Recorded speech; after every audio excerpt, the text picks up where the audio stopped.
protest is Professor Agbo Madaki, former Dean of Faculty of Law, Bayes University. Good morning and welcome to the morning show.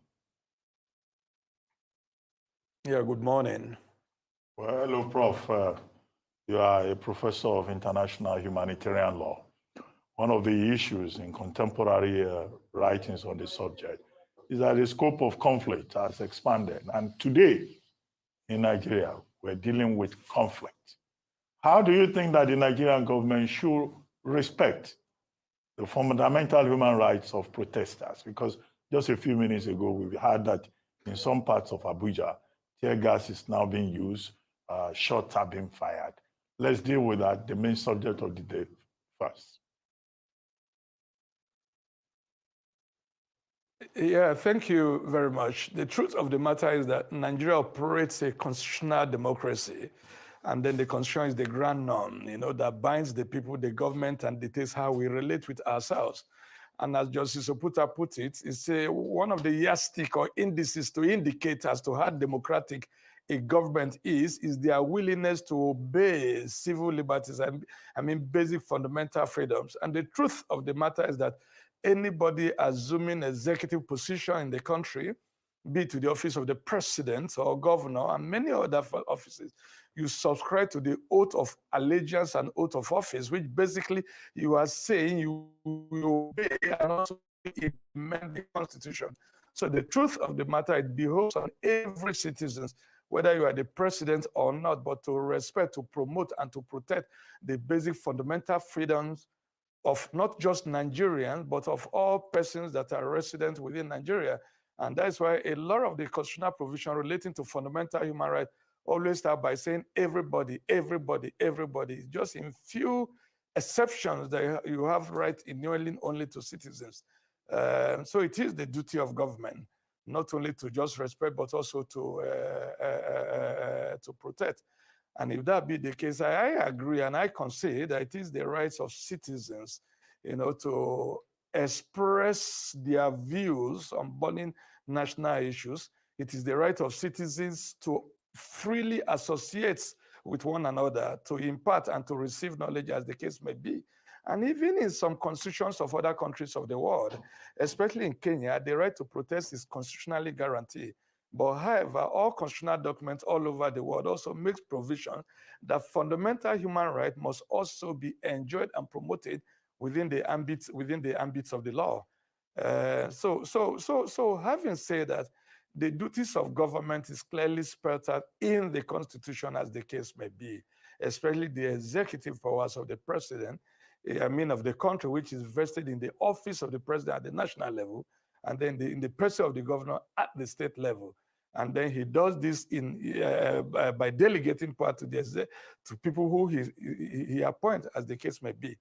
So talking about today's protest, if you say that you've had few instances that tear gas have been fired, and I am not in a position to either deny or to confirm that. But what I do know is that the Constitution of the Federal Republic of Nigeria creates and establishes the Nigerian police exclusively to the federal government. And then the duties of the Nigerian police is clearly spelled out under the Police Act, especially in Section 4 of the Police Act. So in the event or case of Nigeria ventilating their grievances by way of public protest, it is my advice that they should stick and do within the ambit of the rule of law. Do only what the law expects you to do. If, however, the protesters go outside the rule of law, their duties incumbent of the Nigerian police, first and foremost, to enforce all laws and regulations, in existence in Nigeria, to protect lives and property, to ensure that Nigerians have easy access to the highway, roads, and streets, as the case may be. Yes. And order the operation manual of the police and even the armed forces. There are certain circumstances that force may be used either in suppressing a riot of violence or bringing people perpetrating crimes to order, as the case may be. Thank you very much.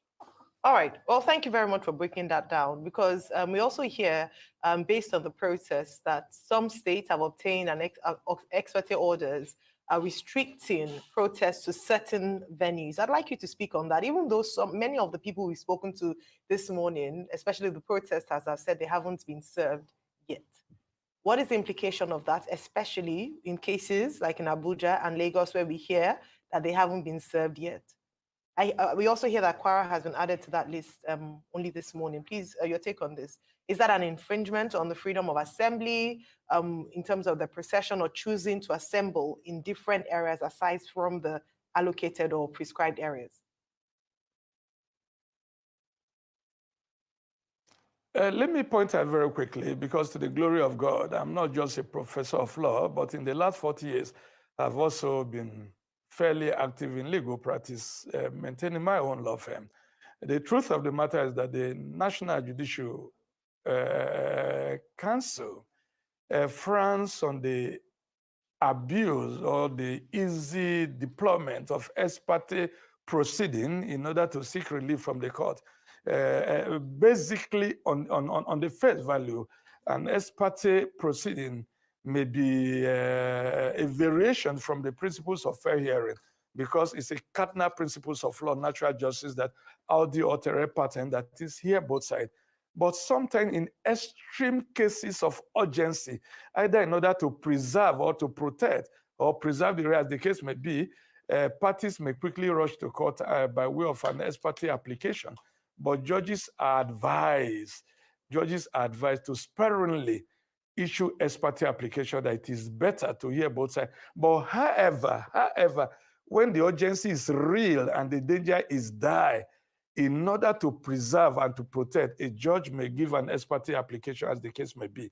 Now, why will either some states go to court to ask that the protest be restricted to certain areas?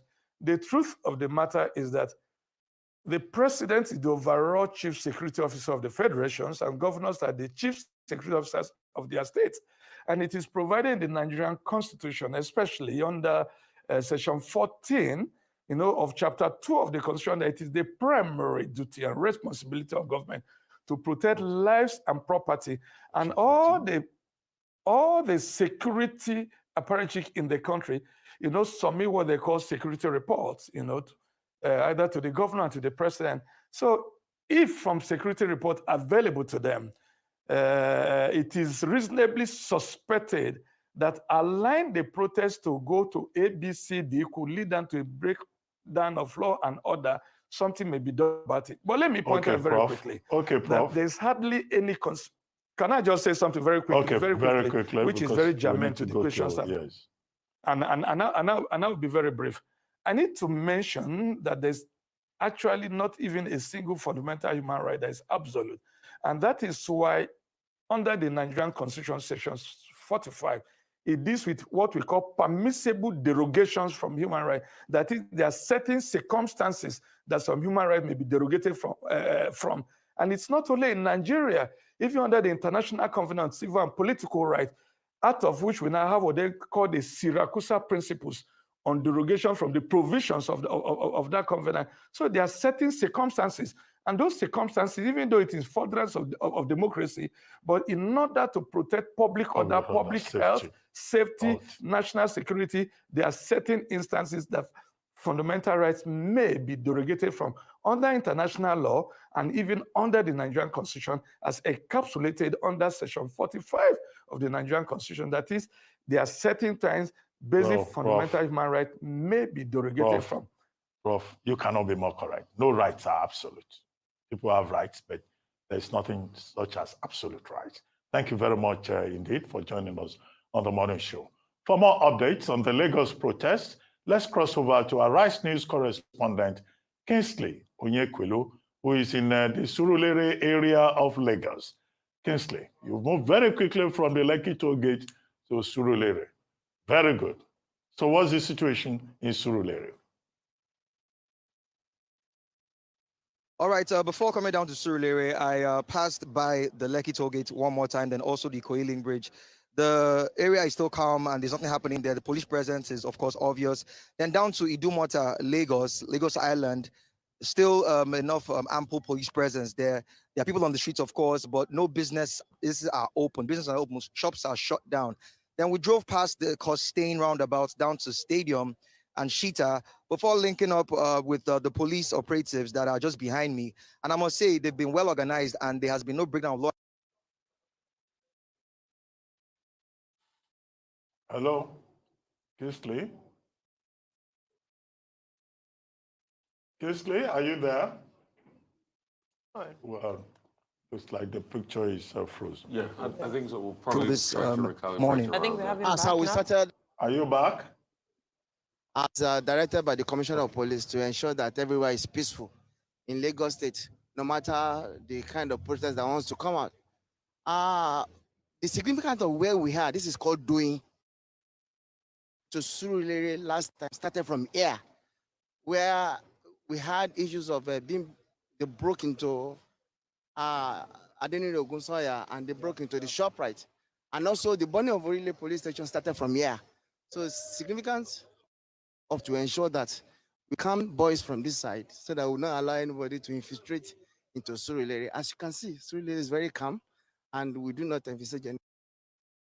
Fantastic. But now I have a question for you. Are protesters allowed to actually protest? Because I asked one of the security operatives in Lekki and he said we are not allowed to ask questions to any protester that we see, that we shouldn't interview them. So are they actually allowed to protest or they are not allowed to protest? That is not correct. As you know, the restriction has been given to a certain area for them to do their protest. That is Fawaemi Garden. And that is where all of them have converged for this particular protest. So we are not expecting them anywhere so that we just want to avoid breaking down of law and order. And that is the reason why you can see police officers, we are here to make sure that everybody goes about their lawful business. For example, ShopRite, they called me that they are afraid of opening. Go and open. And everywhere is saturated with policemen. And that is the directive from the Inspector General of Police through the CP Lagos. And as you can see, we have men of commander arrest with me. You can see the train has been moving up and down, and people are actually about their business. So we do not envisage any trouble. And by the grace of God, it shall be peaceful. Yes. Thank you for your time today. All right, so go about your business. Well, Kingsley? Well, Kingsley, well, that's So it. go about your business. The areas are safe. You don't have anything to worry about. Back to you in the studio. Well, thank you very much, Kingsley. We'll keep in touch with you. We'll take a short break now. And when we return, Ojinika Okpe will be here with details on what's trending. Stay with us. We'll be right back.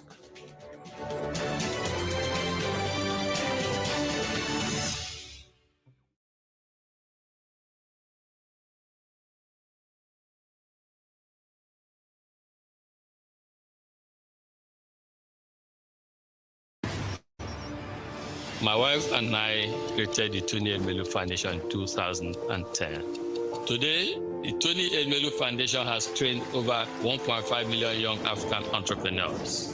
We have disbursed $100 million to 20,000 beneficiaries who have gone on to create over 400,000 jobs across Africa. We believe not only in financially empowering these young Africans, but also in training them and in providing mentorship for them. Today, I'm the second largest employer of labor in the private space of Sokoto State of Nigeria. Our mission at Choice is to empower youth and create technology-oriented opportunities worldwide. We're driving poverty eradication, we're catalyzing job creation, and we're also ensuring inclusive economic empowerment. Because the future of Africa is in your hands. The Tony Elumelu Foundation, empowering African entrepreneurs.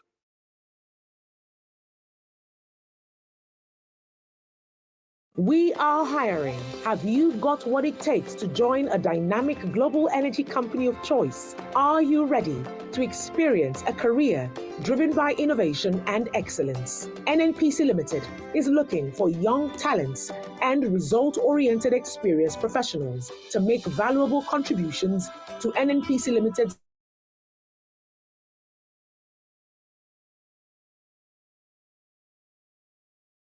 to borrow. poverty. They put us in penury. We cannot take this anymore. One of the biggest fear of this protest was violence, and we can see police try to support. What do you think? Go back to the history of protests in this country. Instances where we had violence, there are instances where they are being propelled by the government. The government is the #1 criminals. The government are the ones that propelled violence. During NSAS, Lagos State government had to organize BLT buses for thugs. BLT buses for thugs. There are evidences. We are not law-breaking people.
They borrow and they steal and they hit our money and they put us in poverty. They put us in penury. We cannot take this anymore.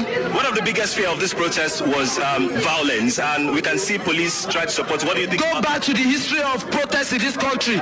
Instances where we had violence, there are instances where they are being propelled by the government. The government is the #1 criminals. The government are the ones that propelled violence. During NSAS, Lagos State government had to organize BLT buses for thugs. BLT buses for thugs. There are evidences. We are not law-breaking people. To borrow. They borrow and they steal and they hit our money and they put us in poverty. They put us in penury. We cannot take this anymore. One of the biggest fear of this protest was violence, and we can see police try to support. What do you think? Go back to the history of protests in this country. Instances where we had violence, there are instances where they are being propelled by the government. The government is the #1 criminals. The government are the ones that propelled violence. During NSAS, Lagos State government had to organize BLT buses for thugs. BLT buses for thugs. There are evidences. We are not.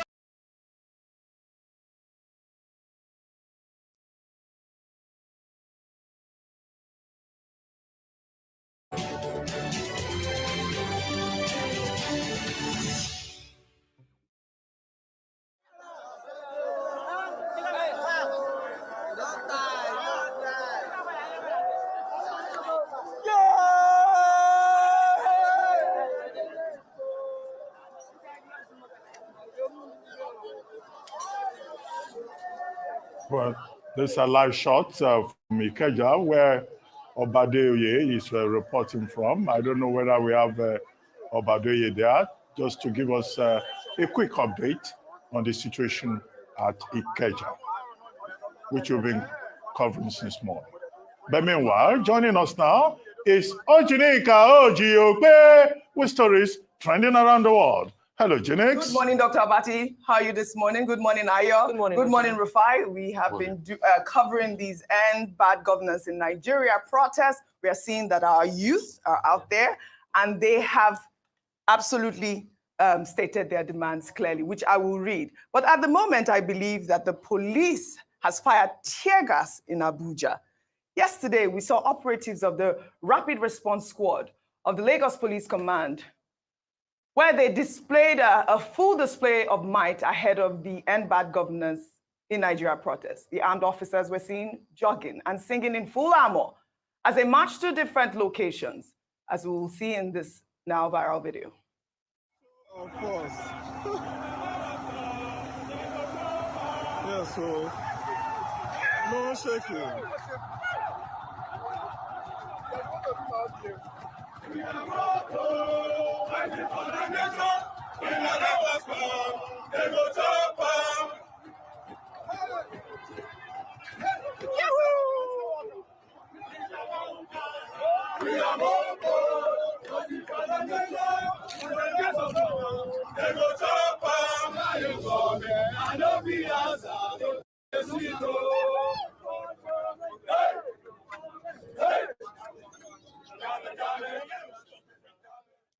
In full armor. But Nigerians are saying, are we at war? I mean, we are seeing these people out here, you know, trying to prevent the NSAT or protect us from, I believe we have a live shot at this moment. I don't know where this is. Is this in Ikeja at the moment? This is in Ikeja at the moment.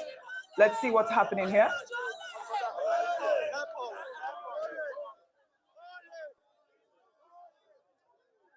All right. Well, you know, also, meanwhile, yesterday we saw that the Lagos State Police Command Anti-Bomb Squad said that it had deactivated an improvised explosive device in the Ikeja area of the state. Udeyin said that, you know, a vigilant police officer reported that a young man had come out of a car and dropped a bag by the side of the Nigeria Customs Service Federal Operations Unit's fence, after which he returned to the vehicle and sped off.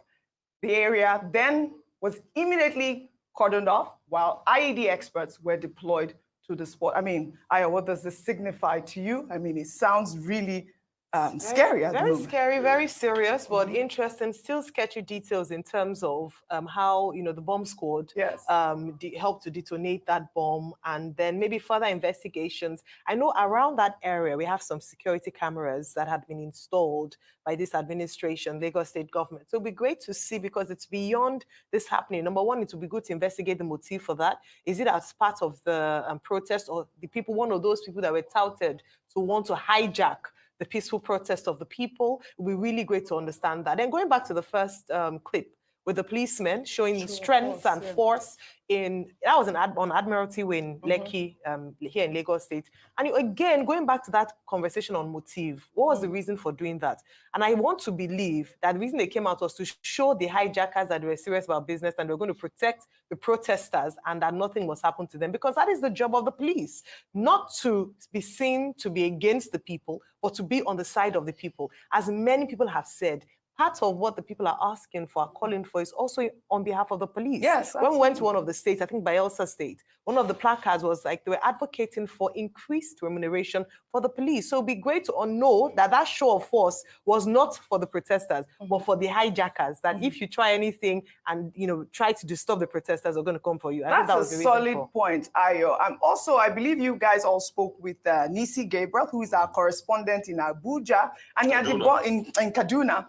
He had debunked this news where the Kaduna spokesperson, Maser Hassan, yesterday had said that over 25,000 security personnel were deployed to strategic points in the state to ensure law and order during these protests. But apparently, I've heard now that it's only 2,500 policemen that have been deployed in Kaduna at the moment. And we are seeing, I believe, live footage also at the moment showing that. But I mean, how did the police officer misspeak? I mean, what was the motive to that? So 25,000 police officers. Do they even have that amount of police officers in the north at the moment? And he also said that, you know, these police, not just police officers, he said that there will be military men, there will be, you know, security personnel, all attached to the unit in Kaduna State. I mean, so I think the most important thing is being able to clarify. I said that it was 2,500 he meant to write, but I think he just added one more zero to the back. And he added one more zero. Maybe mistakenly added one more zero to the back and became 25,000, you know, just to boost it up. But Nisi has been able to clarify it, and things are pretty much cool. I mean, the governor of Obasanjo had been, you know, talking to people and all of that in the state, but in other parts, you know, I think for the police officers that were doing the show of force, I know they were instructed to, but the truth has to be said. You are doing show of force against people that are protesting about how deplorable your wages are and how low the standard of living for our police officers have been. I got a call yesterday from a police officer that was telling me about the police cooperative, how it's not centralized, how they make deductions from them, and it's very difficult when they want to get their money back. Our Nigerian police live in a deplorable way. They live on slave-like wage. The minimum wage as we speak today is slave-like. Audrey, you go to America. Work out $45 buy you. If you want to buy a good meal in New York City, can you buy for $45? Can you? If you even go to some place, you want to buy a good gourmet burger, by the time you spend buy 2 or 3 burgers, won't you have finished $45? Yeah. That's the minimum wage in Nigeria today. Yeah. That's the deplorable way. And what are people protesting against, Audrey? Bad governance, which the president has shown largely. 2 policies that affect the life of people. You are saying we should tighten our belt. At the same time, you want to buy private presidential jets. You bid 21 billion worth of vice presidential lodge. You gave the senators 160 million supplementary budget. Now you've gone back to the National Assembly and 160 million to buy cars in supplementary. Now you've gone back to the National Assembly. You want to become more reckless by saying that the Senate should help you increase ways and means from 5% to 15%. We are seeing insecurity everywhere. We are seeing massive poverty. The food you've given out to people not knowing what they're writing about because they are buying the food. Humanitarian ministry, you've not settled out the case. Billions of naira, we don't know where the money is gone for. There's corruption everywhere in this country. There's avarice, there's chaos. That's why people are on the streets. You know what? I think the biggest thing to take out here is that, the people are wanting to hear from the president. Yesterday, the Lagos State governor actually addressed Lagosians. Let's take a listen to what he said. It is pertinent to ask, is protest the practical catalyst for progress the nation require at this time? Will such a protest suddenly ensure that all of our challenges disappear in 10 days? Will the protest suddenly ensure that the prices of foodstuff dropped on the 11th day? Will shutting down the economy for 10 days inspire an economic growth we all earnestly desire? I hold a strong view that a protest at this time will do none of these things for us as a nation.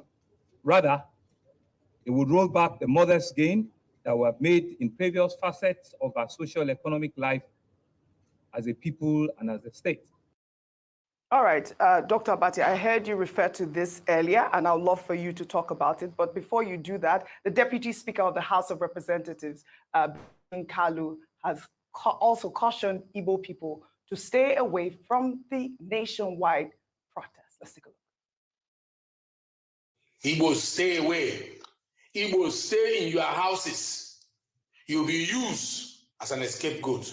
They will target you and they will waste you. Igbos, we have died enough. Our blood has filled the street enough. Allow those who feel they can do it, let them go and do it. We'll be strong enough. For this protest, let us be weak now. Let those ones who are strong, let them stand on the street. Igbos, be weak now to sit at home. If there's any sit at home that will be effective, not the one you have done on Mondays, let it be the one that will happen at this protest. As one of the leaders of this country, and as one of the leaders from the southeastern region that you love and you have confidence in, I am telling you, if you have never shown weakness before, let it be shown now. Igbos, we have shown strength in civil war. We have shown strength in agitation. We have shown strength in fighting for IPOB and Masob and all the rest of them. In sitting at home, please be weak now. Because they were looking for opportunity to slaughter you. Sit at home. They are looking for opportunity to slaughter. I know you want to speak, but I want to give Dr. Abati the opportunity to speak on some of the stories that we have discussed. I said in the morning, when I was doing the review of the reactions, from the states, basically, that almost all the state governors have called for calm, they've called for peace, whether it's in Kwara, Kogi, Yobe, Zamfara, in Kano, where the protesters are now also on the streets. The governor, Abba Yusuf, also said, well, the people can protest, but please just make sure you are peaceful. In Bayelsa, Governor Doye Diri told people to go to work. In Imo State, we understand there is no protester on the street, you know. And then you have Lagos State. Ogun went to court, got an ex parte order. Kwara went to court, got an ex parte order. But in Lagos, Governor Sanwo-Olu took the additional step of addressing the people in a 20-minute televised address yesterday, basically appealing to the people. And what interests me in his presentation are the questions that he asked. He said, okay, is it the protest that will bring down the price of foodstuffs? Or does it mean that after 10 days protest, on the 11th day, people will suddenly discover that things have changed? They may be rhetorical questions, but he's raising those questions because he knows where the shoe pinches. He was governor in 2020 when you had the NSAS protests. All the vehicles, the BRT vehicles, brand new, that he had, his administration had procured and put on the roads. Most of them were destroyed. Over 50 were destroyed. Police stations were destroyed. Lekki Toge, it was his government's responsibility to fix all the things that were destroyed. Not to even talk of the compensation, the panel that was set up, and all of that. So my own concern is that what Governor Sanwo-Olu did, you know, sets an example for President Tinubu. President Tinubu should have been the one to seize the initiative to talk to the people, either yesterday or this morning. And he's just sending secretary to government of federation, ministers. Nigeria is at a point where you don't delegate certain things. So I think for President Tinubu, it's a missed opportunity, you know, for him not to have addressed the people. Benjamin Kalu talking and saying Igbos, this and that. Well, he's just expressing an opinion. He's not in a position to dictate to people what they should do. He can only advise. So the fact that he's an Igbo man and is a deputy speaker in the House of Reps, it does not make him superior to any other Igbo man. Yeah. But what we know is that in Imo and other parts of the Southeast, people are sitting at home. Absolutely. So please, Benjamin Kalu shouldn't get carried away because of the position he occupies. All right. He can only advise the people to obey the rule of law. That is what is important. All right. I believe at this moment, Rufai, we have Oba Adeoye live in Ikeja. Oba, how are you? Bring us up to speed. What's really going on right now? Yes, we are no longer in Ikeja. We are right now at Ojota bus stop because the protesters were coming from Ikeja and they are going to the Gani Fawemi Freedom Park here in Ojota. It's just a stone throw away from here. So it has been a long walk for the protesters. And of course, you can see the security agencies too, you know, coming behind them and going ahead of them. So it has been a very peaceful protest so far. And there's no form of any disruption. We saw residents who have decided not to join the protest, but they came out in solidarity with the protesters. But the security men have really comported themselves in ways that is expected of them, that there has not been any confrontation between the protesters and, of course, the police and other security agencies that are represented here. Okay, real quickly, Oba, so they are taking this procession and they're going all the way to the park in Ojota, probably around the Gani Fawemi Park. So we'll see proceedings there. Maybe we'll come back to you as regards what is going on there when they finally get there. So you'll join us later. Pale, keep losing the calories. Keep burning the calories, my brother. Keep the work alive. Thank you. So at the moment, I believe we have to go to Tokunbo Oyetunji, who is standing in right now. Tokunbo, bring us up to speed. Where are you at the moment? Yeah, thanks, Oji. We are still at the Gani Fawemi Park, Freedom Park here in Ojota, where we reported much earlier in the day within the premises of that park here in Ojota, one of the two designated centers for the protest today. If You I can have see a just friend beside you. one of the protesters right by my side, carrying a placard here stating some of the things that they want. But the issue really is that, as I'm here, you can see, the premises here is a bit deserted because the crowd of protesters. If my camera can just pan to that place, the crowd has grown from a few people that we saw earlier, bigger now, and they're growing. But the police team here are actually having a hard time trying to convince members of that crowd to actually come into these premises so that at least they can continue with their protest.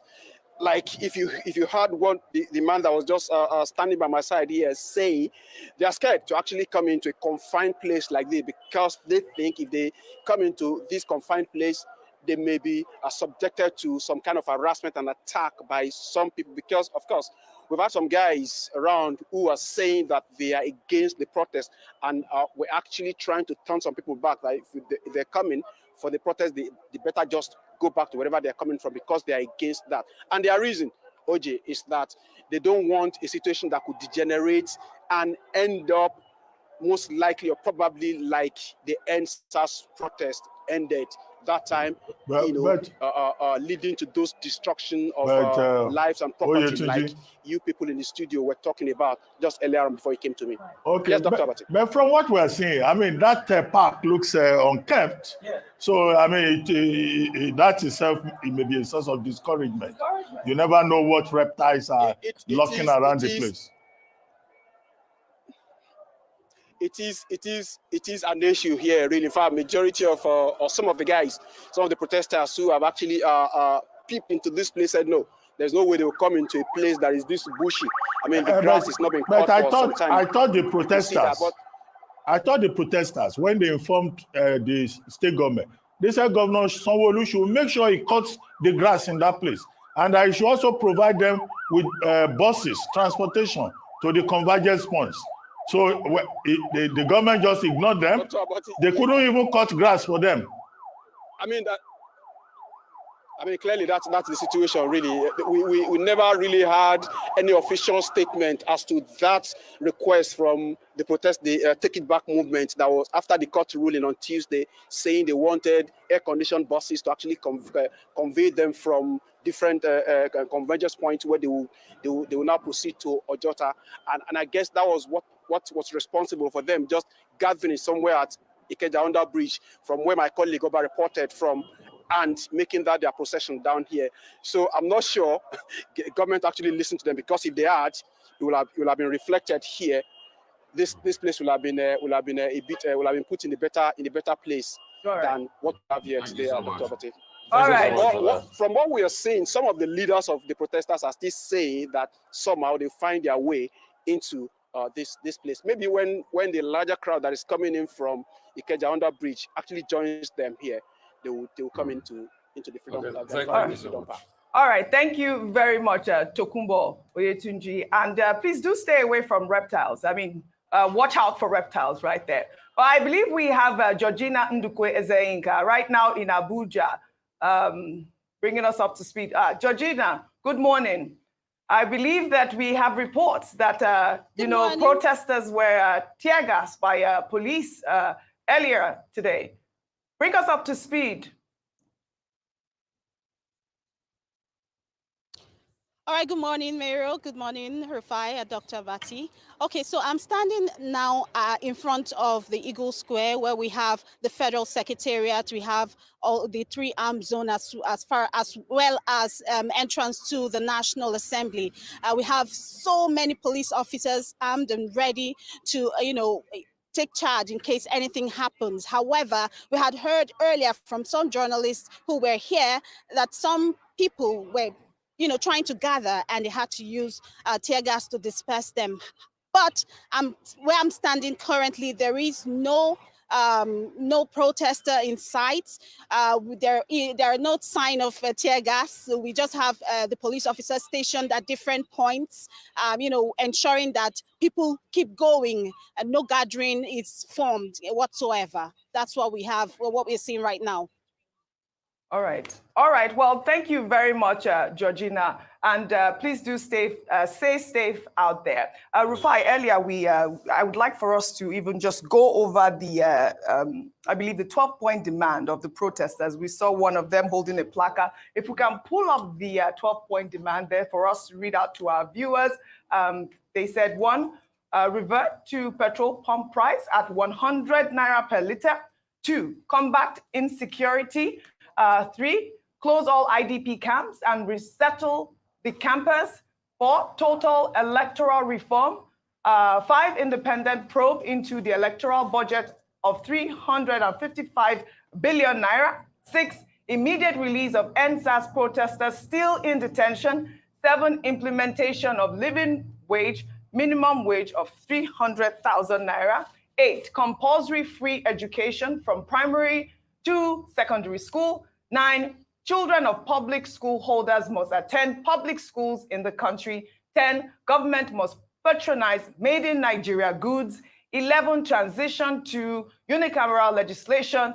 12, judicial and constitutional review. Rufai, I believe that you want to make some pertinent points. Yes, so I wanted to say some things. Number 1 is my response to Mr. Kalu, Mr. Benjamin Kalu, Honorable Benjamin Kalu. Honorable, do not make this about ethnic baiting. This protest has never been about Igbo, Yoruba, or Hausa. It has been about, underline the word, Nigerians. And before I represent any of those ethnic groups, I am a Nigerian first. If I am to take your international passport, what is written there as nationality is Nigerian. Nigerians are the ones suffering and are the ones hungry.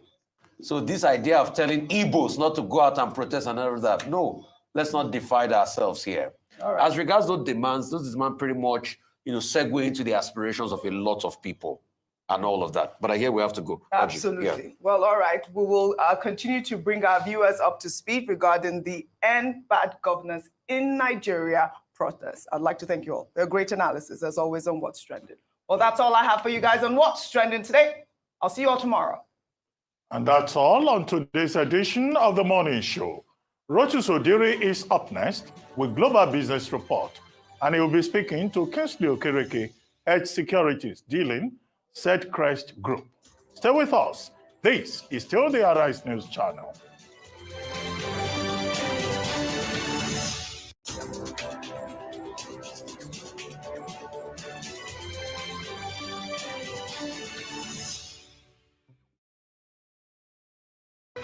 In the heart of our great nation lies the strength and resilience of its people. We have faced challenges, and yet we stand tall.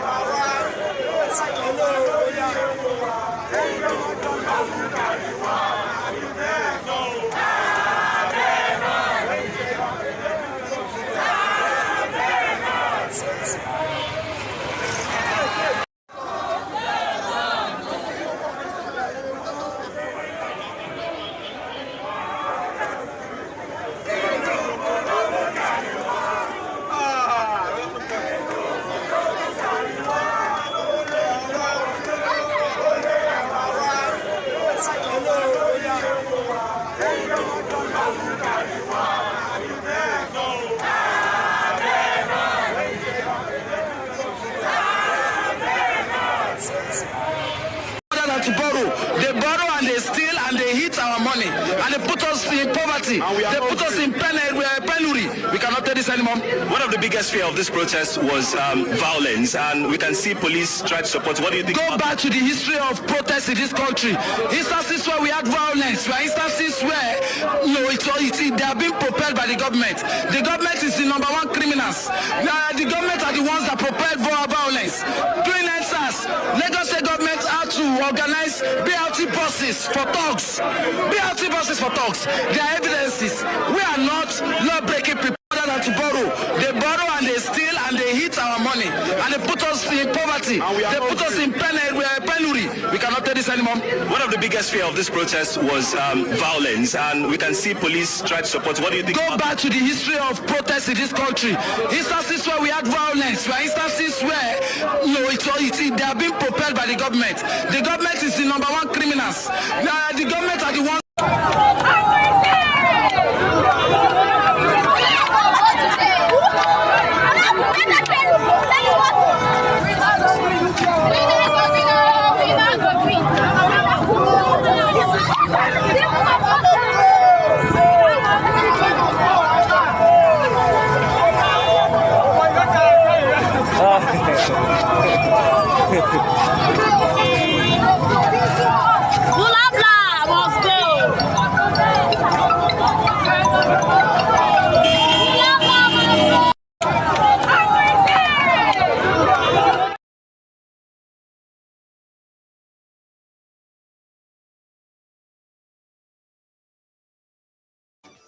It continues. We are grateful to Dangote for this initiative. When my son came, as I tell me, I was happy. I thank God for everything. Thank God for the life of now when he come, presenter. Thank God for Dangote when God touch his mind. To make a gift, share this gift. I'm so happy. Very, very happy. I thank God for everything. The rice is okay. Now better rice. I really like the rice. They carry water. They too gum like that. In fact, person where you have children like me, if you cook like 2 cups, it will be enough for them to eat. The rice is okay.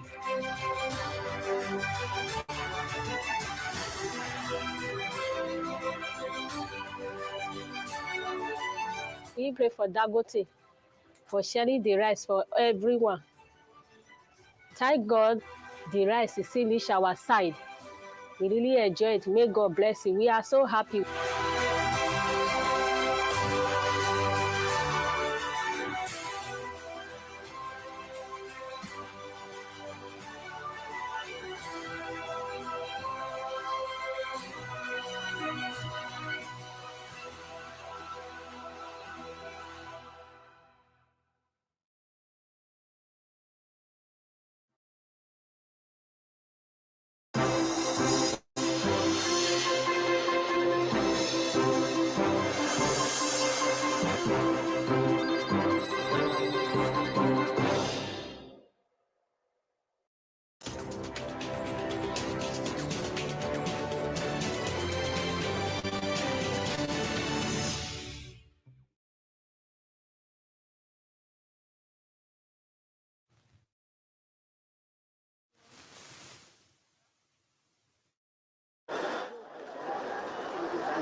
All right, this is the global business.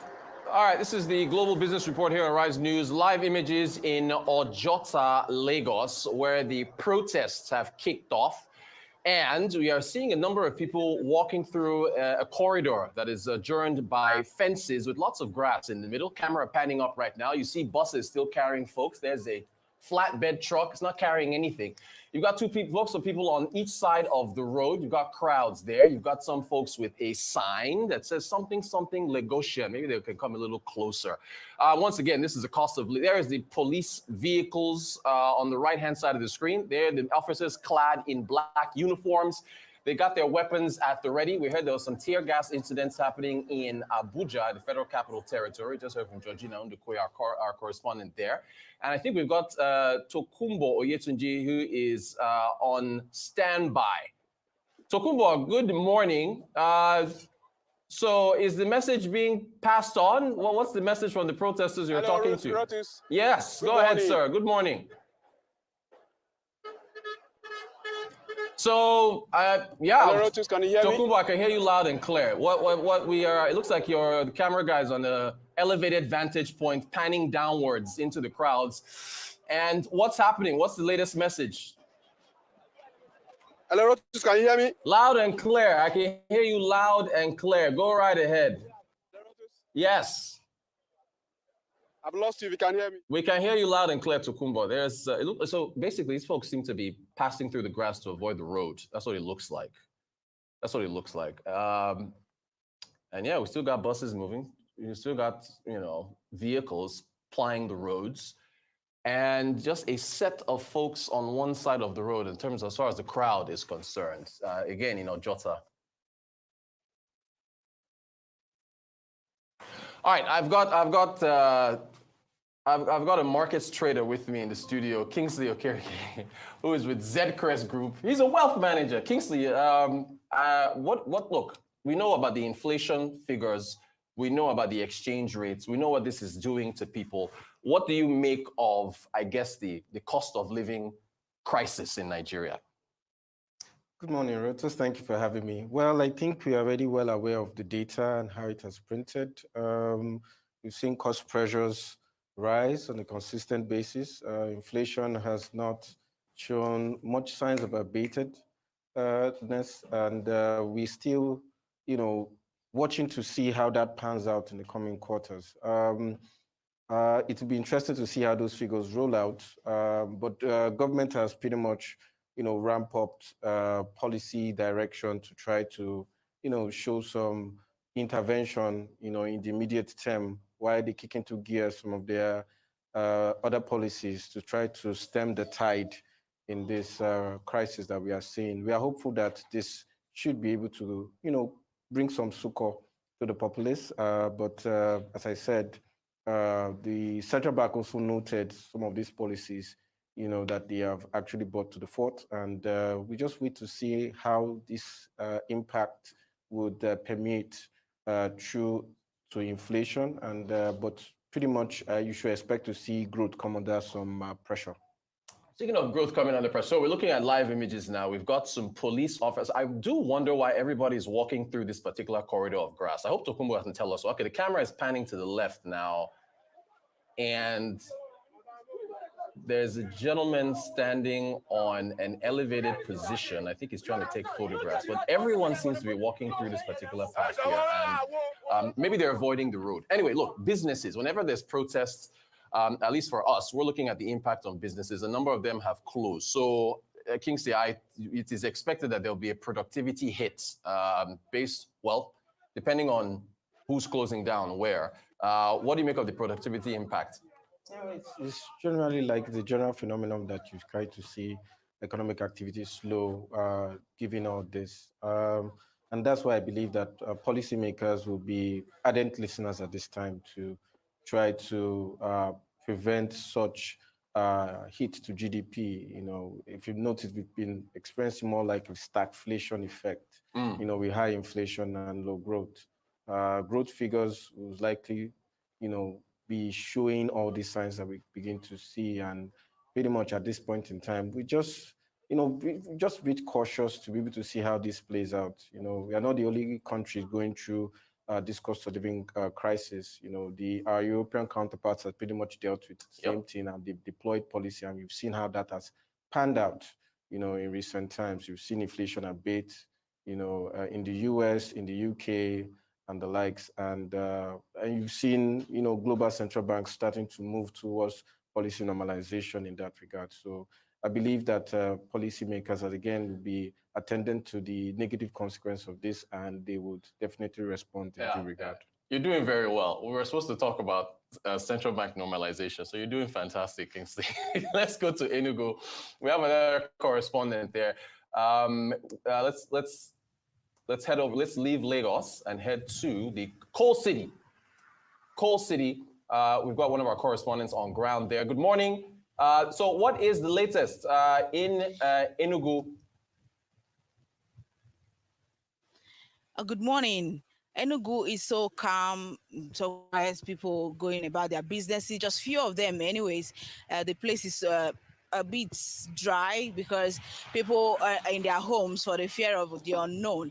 So there's no protest going on in any part of Enugu State. All right, Ifewa Obuye, thank you for the update. So, how much of Enugu have you covered? There's no reports, nothing on social media. Why is that? Why is there no protest in Enugu? Is it that people in Enugu are doing better than everybody else? Why is nothing happening in Enugu?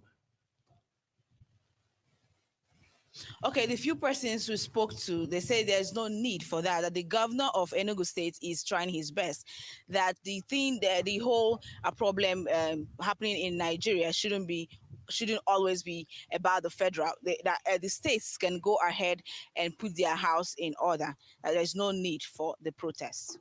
That is very interesting. We've had a lot of conversations about, particularly for minimum wage, bringing it down to the state level and moving away from things at the federal. And we did, in fact, Arise News was one of the media houses that interviewed Governor Umba 1 year into his tenure, and he talked about a whole lot of things he had been doing. So perhaps, as you're saying, the indigents in Enugu seem to be happy. What about businesses? Are businesses open? Every other thing else moving along? Transportation, buses, taxis?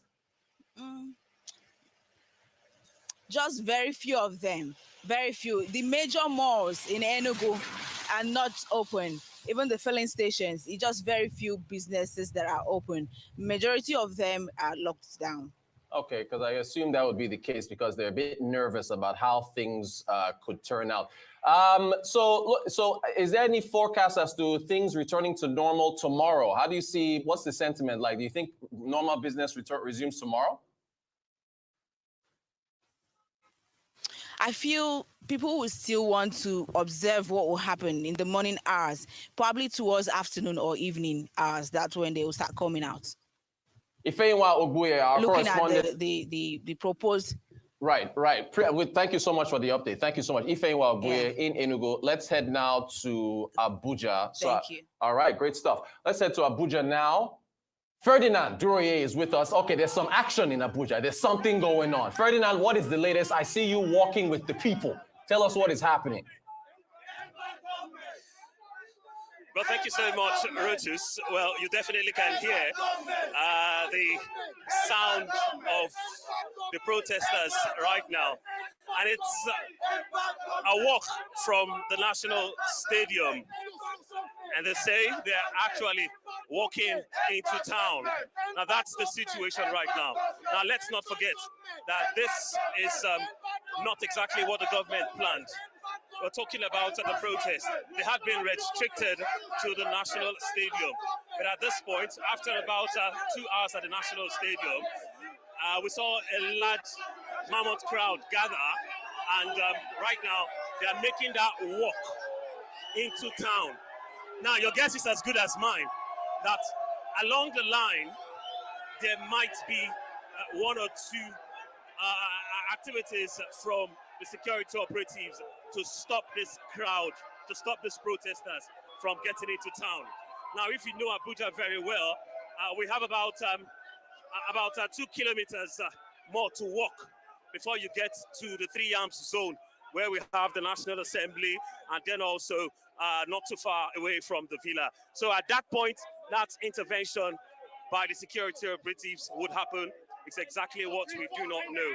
But this is definitely not what was planned in terms of, the security operatives trying to curtail this protest. Ferdinand, do you want to, I'm seeing signs of enough is enough, end revolution now. What are these guys, what do they want? They say end bad government. Is there any specifics? I don't know if you want to take the chance to ask anybody, what are the specific, what do they want? What do they want? End bad government, how? Yeah, ask him, ask this gentleman. He seems really passionate. Now, I'm just going to ask you a very same question. Yeah. Now, you guys have been shouting "end bad government." Well, what are those things? What are those ways? You definitely are calling on the government to indeed make a change right now. We want the government to bring fuel down. That's the major thing. Even the minimum wage self, we don't need it. Let him bring fuel down so that things will come down. That's all. Let bad government cease. End. Okay. You can hear him already talking about bringing the price of fuel down. So he wants fuel to go. One suggestion that he has made. You should have asked him how much, 185 or 100 naira? When they say bring fuel down, how much are we talking about here? What was? Well, I think on the inscription, if my camera person can just do justice to this, worrisome. he said something concerning a plate of food being at about 550 naira. He wants it to be at 250 naira. Fuel, he says a liter for now.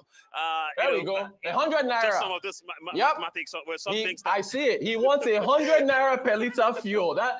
Oh man, we're clear. We are clear. Okay. Okay.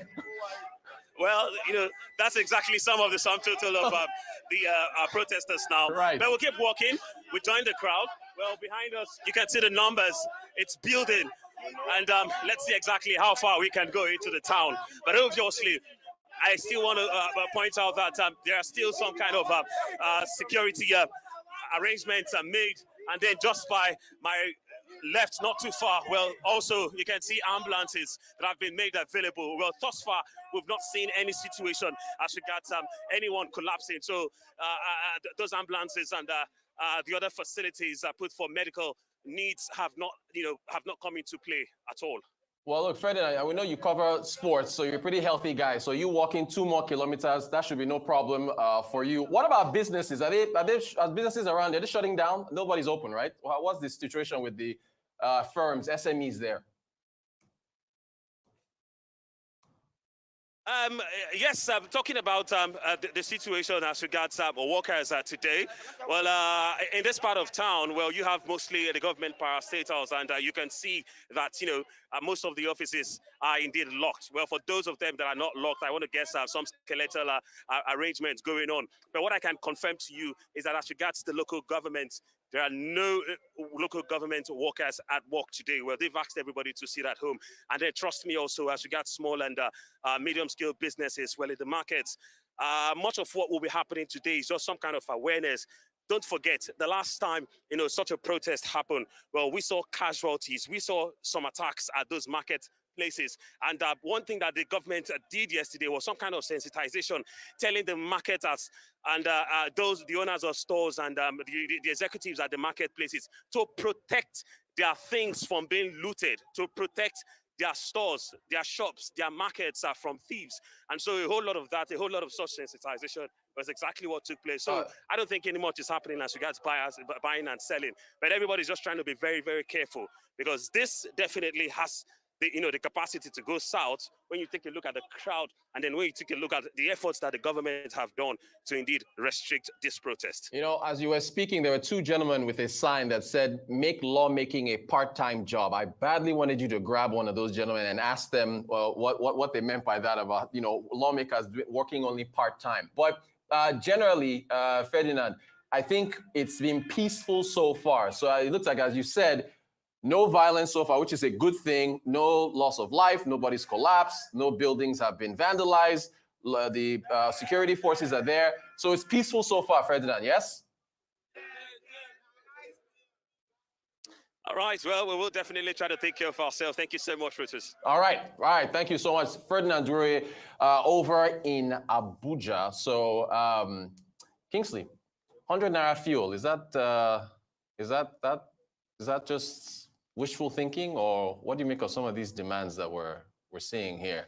No, cheeky question to ask me. For now, take a shot. For now, the truth is, I'd rather not delve into that realm. We're into the demands, yeah. Right? Whatever they really want to demand for is left to them. Yeah, and I believe they know the pain points to which they are coming from. We just like to stick to the numbers, right, and stick to the economics, Well, I mean, I know you're a markets guy. You don't want to get into this, but there is an economic angle to that, because if you go take fuel, it was 185 before, right? Take it to 100, then there's obviously fiscal structure repercussions for that, for it going back to that price. But I think the sense here is that people are feeling the pinch. What about the time it takes for reforms to kick in? I think this is we're feeling the short-term pain. Is that the best way to explain what is going on? And people don't have patience in terms of letting these reforms work out over time. Is that a fair assessment of what's going on? At least from the economic angle of it anyway, as far as pace of reforms. Well, looking at the reforms, government has, as I said, put forward the agricultural policies that they feel is going to be able to get them to the promised land.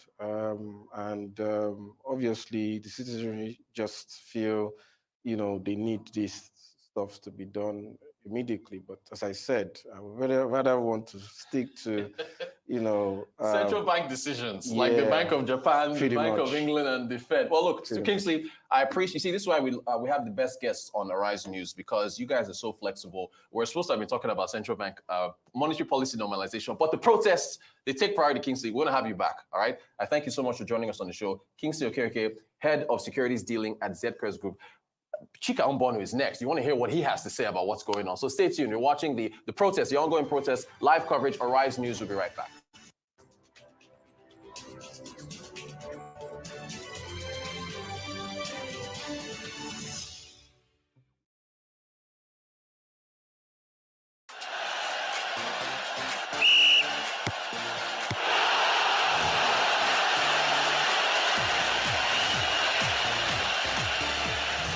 A little too much for a small save? Well, that's Access Bank's Diamond Extra. You too can win big this season, as Diamond Extra Season 16 is back. With at least 5,000 Naira in your Diamond Extra account, 200 lucky people stand a chance of winning loads of cash every month till December. 1,000 lucky people will get free digital marketing training, and 3 lucky people will drive home with brand new cars each during this Extra Flex season. So, what are you waiting for?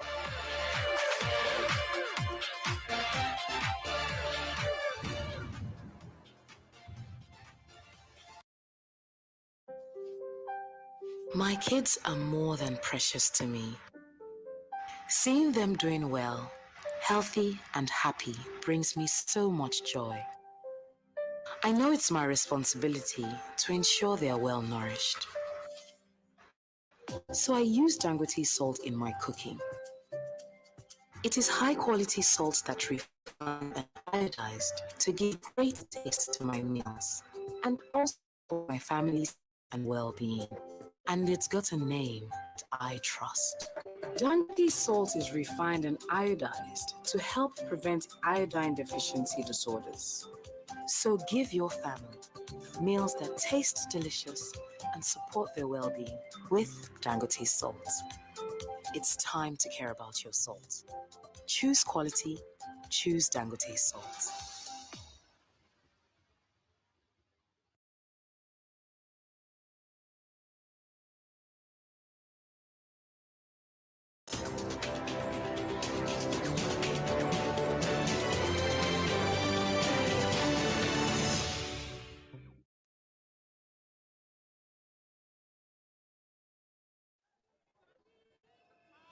Yes.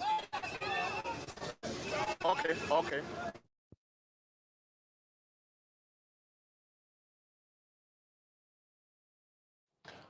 All right, this is, of course, Arise News continued coverage of protests across Nigeria. We are now live in Port Harcourt in Rivers State. So you can see a couple of gentlemen there waving Nigerian flags.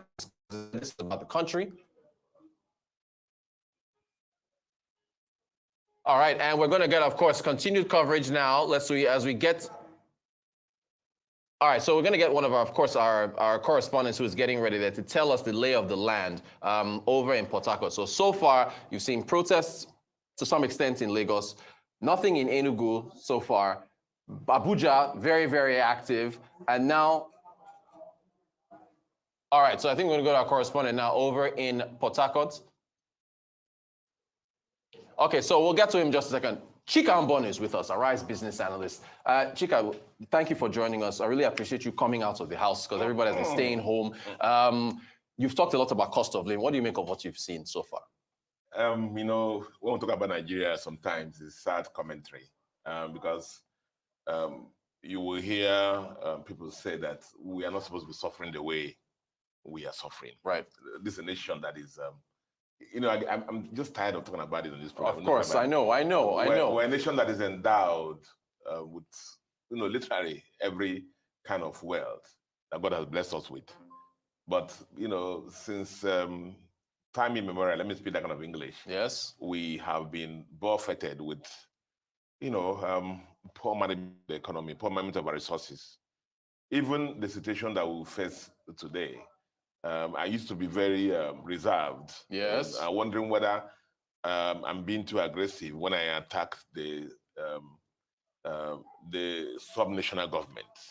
You heard what, I don't know, I read what Governor Sule of Nasarawa State government said, that one of the things that citizens, we're talking about this strike. Yes. And he was saying that one of the things the citizens should do is to go back to the states and ask their state governors, what have they done with the, the revenues that have been becoming multiples to the states compared to, what used to come.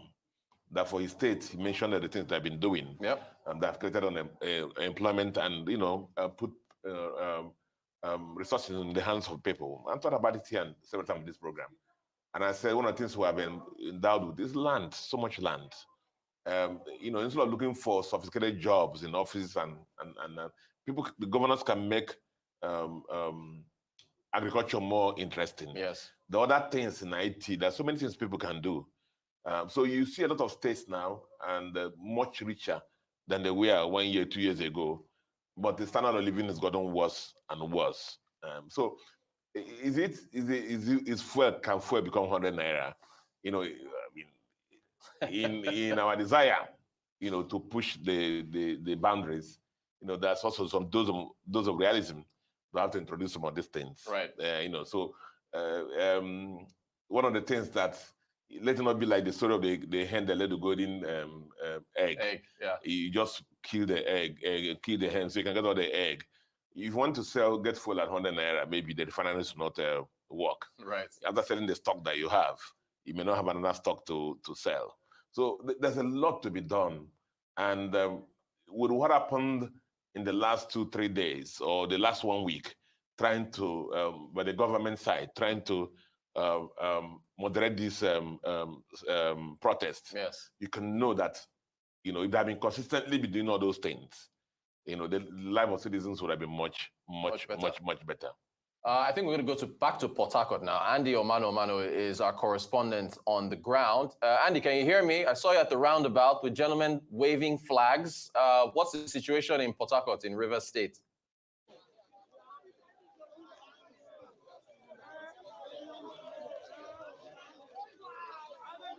I'm supposed to be joining Andy Omano in Port Harcourt. Andy, what's the latest situation there?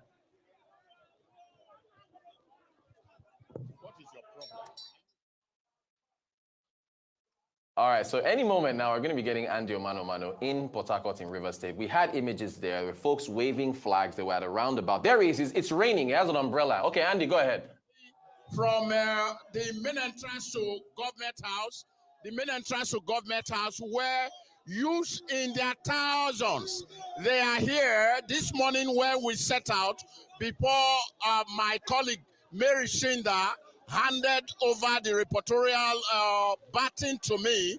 We were here earlier on and it was like a graveyard. That was at about 9:30 to 10. But this, as we speak, the entire main entrance to Government House has been overtaken by protesters. But the good news about it is the entire system is fortified. You have men of the Nigeria police, men of the civil defense who are here to ensure that there is no breakdown of law and order. But the protesters in their hundreds are insisting on one thing. They want to talk to the governor of the state, whom they refer to as their father.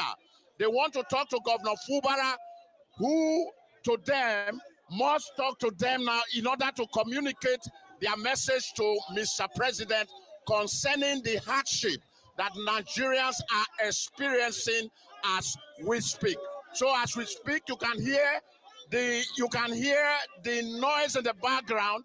The entire main entrance to Government House is filled up.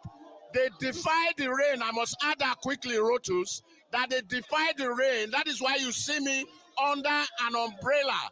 It is trying to, the heavens have opened its voice, but these protesters will not allow any rain to deter them. They are insisting that they want to meet with Mr. Governor in the person of Similaye Fubara to address them.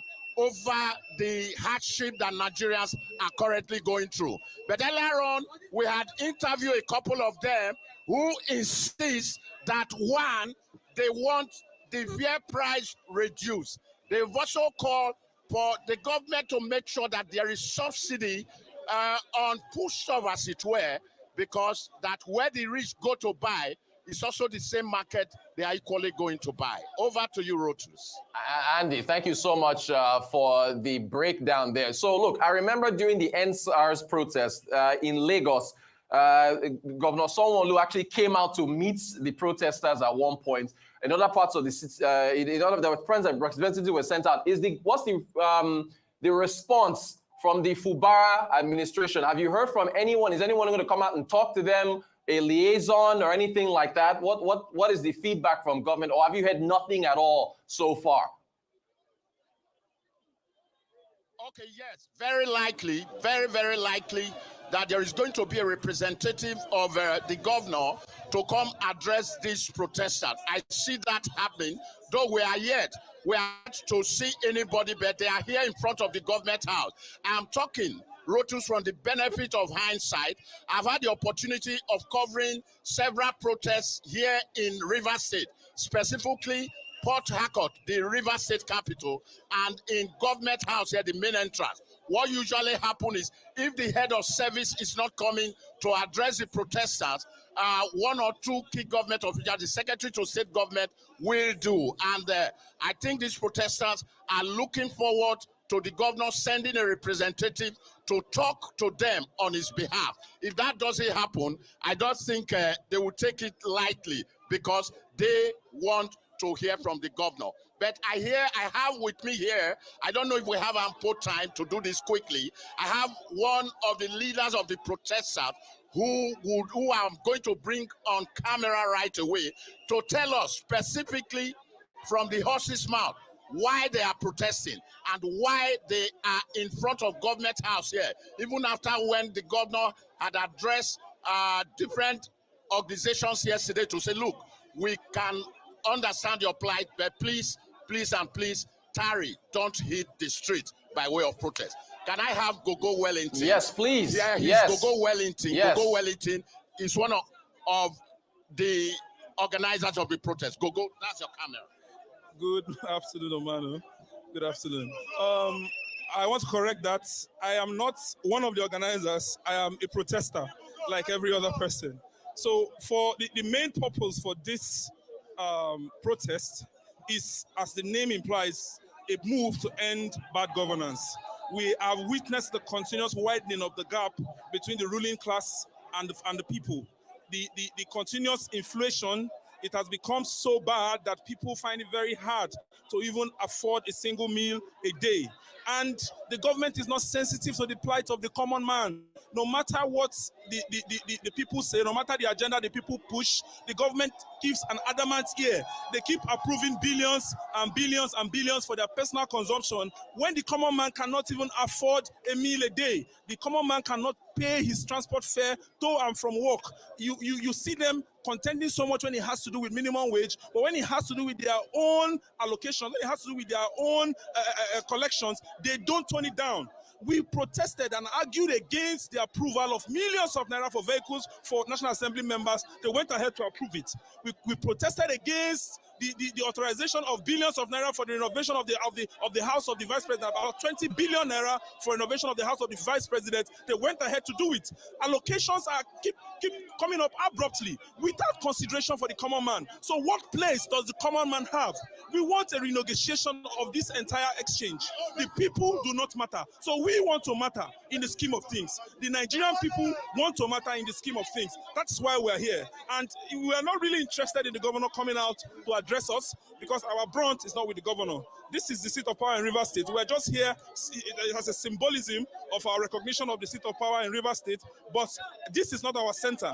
We're not really interested because the governor cannot address the issues that we have brought to the fore. We are addressing these issues to the president of Nigeria.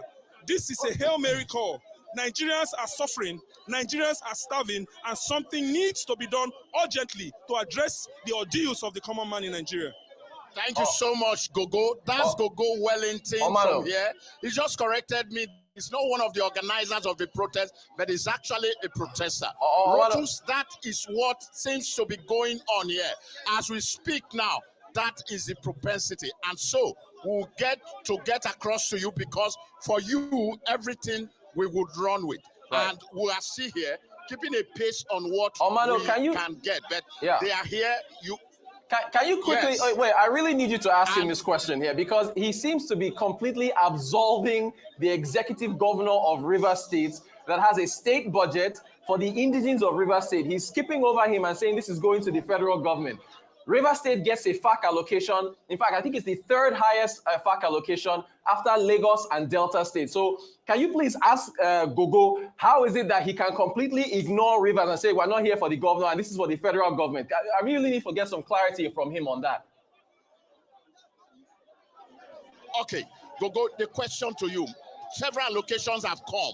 What do you make of the allocations that have come from the federal government to Rivers State? Have they been well expended? I want you to answer to that while you face the camera.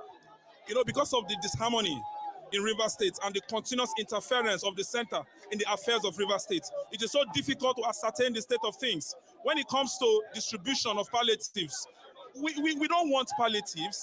We don't want things to be sent to us like we're a charity case. We're not a charity case. We want institutional change. A change that comes from the top to the bottom, a change that is representative of the ideology of decentralization that we have been talking about, the unbundling of the limited liability company called Nigeria, because we need to decentralize and reduce the weight on the federal government. Let those at the localities take more decisions when it has to do with the affairs of governance in Rivers State.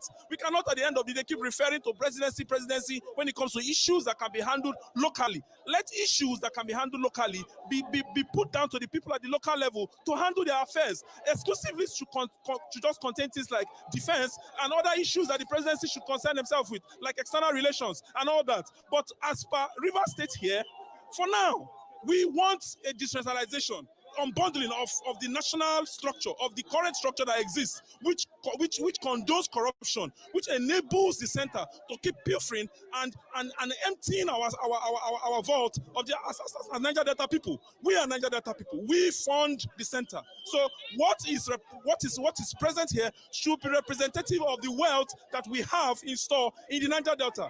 So, but what is currently going on is not representative of that. Go to the communities. You hardly find amenities. There is no power outside majority of the local government, outside Rivers State.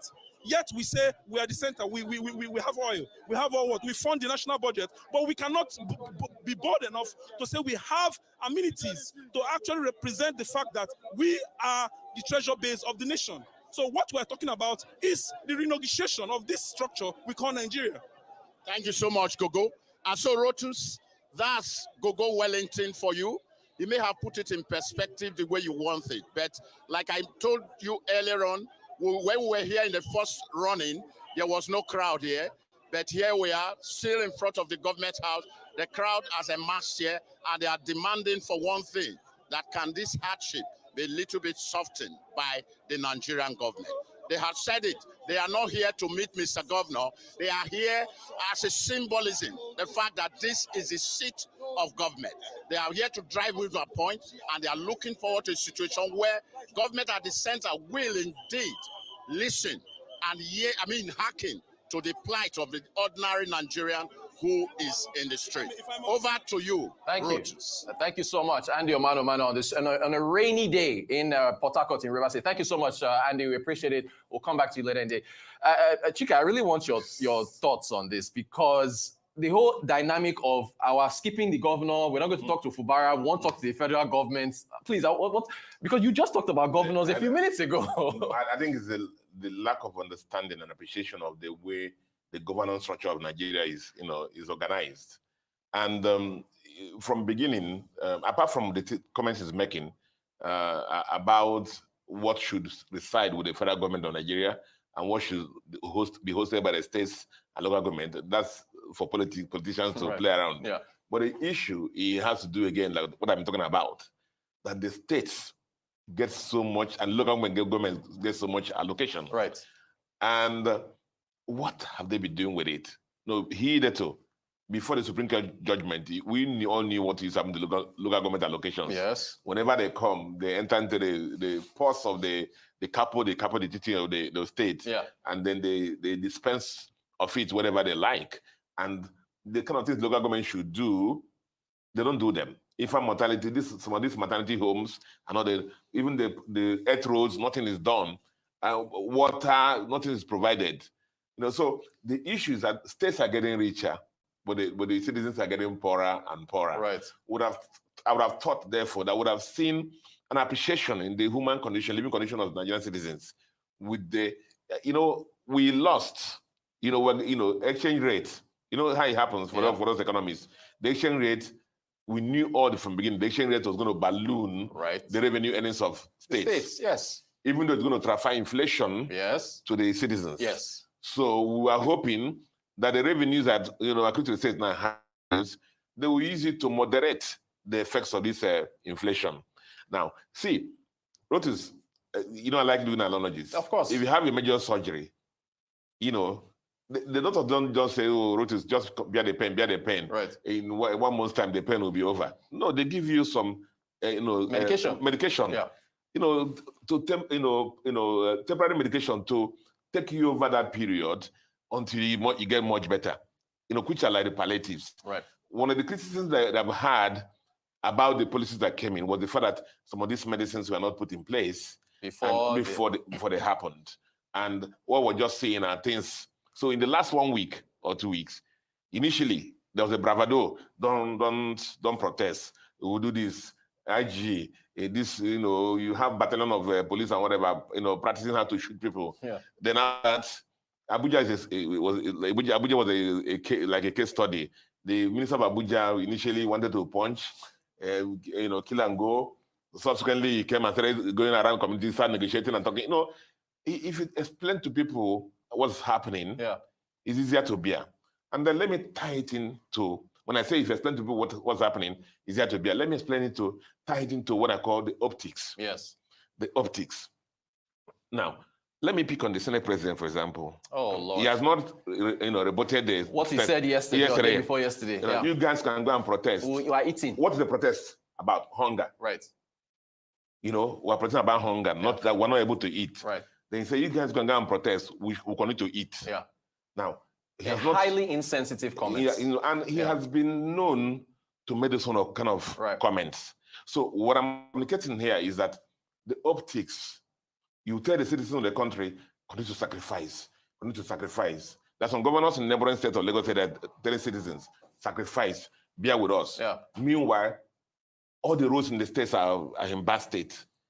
You cannot pass through anywhere in the states. Insecurity in some states. Yeah. So what have they been doing? Like Governor Sula just said, I think he said yesterday in one of the television stations, he says, ask the governors what they have been doing with the extra money they've been getting. Right. So the optics are not being right.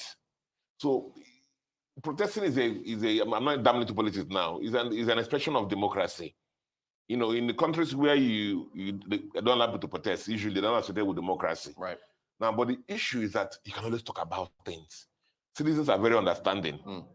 You really remember that when we were talking about this government, when they came into play, and I said, you asked me a question, I said, how do they communicate the suffering the citizens? Right. Make citizens be. I said, let the president come out and say this. I remember I said it, I said, look at who I am. My salary is supposed to be 5 million naira, but I'm taking 20% of that. Right. All my ministers are this. All the cars we have, only one that we'll be using now. But yet also everything I had to do with renovation of this place or whatever is suspended. We'll feel you, we'll sacrifice with you. But that's not what we're hearing. Yeah. One of the first things the new government did was when they visited the president of the Lagos State, he saw the number of vehicles that were in the convoy. And it has not ended. Yeah. It has not ended. So you see, the citizens are suffering, and they are telling them to sacrifice.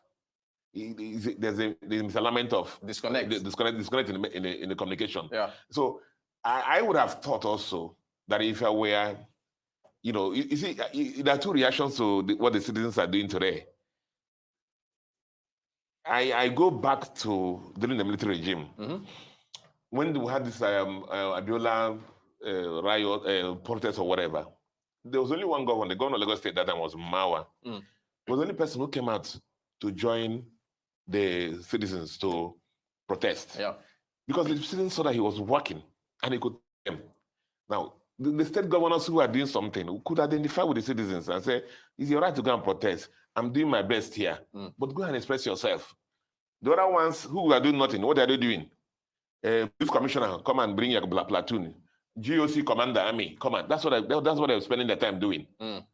You know, how to attack the citizens and prevent them from protesting, you know, because they're not doing the right things. Yeah. You know, so it's just that we are too rich in this country to suffer the way we're suffering. Yeah. If our resources are harnessed better, managed better, those in leadership sacrifice more, and bear the kind of pains that citizens are bearing, you know, things will be better. Yeah. Not somebody telling us go and protest and then who are still eating. Well, Chika, what do you make of this? These are some of their, I guess, 12-point demands. Yeah, so you can take them. I revert petroleum pump price to 100 naira per liter. I already told you that one that it's going to be very unreasonable. It's not unreasonable, unrealistic, you know, unless we go back to the era. Even Saudi Arabia, that is so rich, even Qatar that is so rich. A lot of these countries are richer than us. Yeah. You know, their petrol prices are higher than ours. So unless the government becomes so rich that now we just say want to bless the citizens, and so let's subsidize food to that level, but we can't carry that. Yeah. During the Buhari regime, Rotus, you heard me in this program shouting and screaming, "We broke country!" Right? Yeah. We broke country. And then some people will come and call us, what's that? Wailing wellers.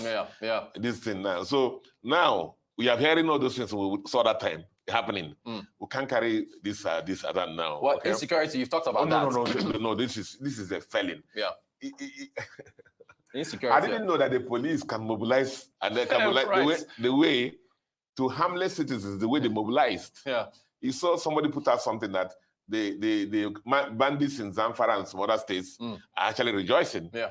Because the police could actually see how they are marching to the harmless, hungry citizens to prevent them from protesting. Yeah. You know, so again, it's better articulation, killing of self-interest. We've had so many stories about self-interest.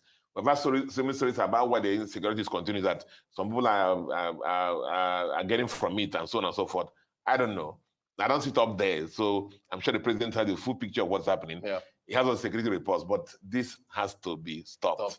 No place in the country now is almost safe. Yes, exactly. No place in the country is safe now. There's also something about closing all the IDP camps and then relocating the camp, resettling the campers. Where would they go if you're going to close the camps? See, Rotus. Yeah.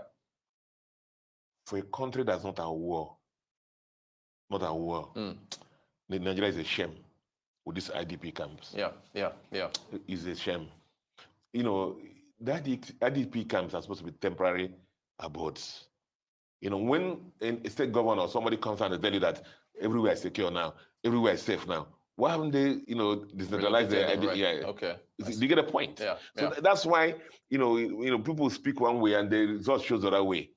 And then it's now, if you read stories about what happens in IDP camps, you will be ashamed for Nigeria. And I hear the way they look, the state of affairs is terrible. Yeah. Terrible. The health system, the feeding system. We have so many underage children getting raped and pregnant. So many things happening there. Yeah.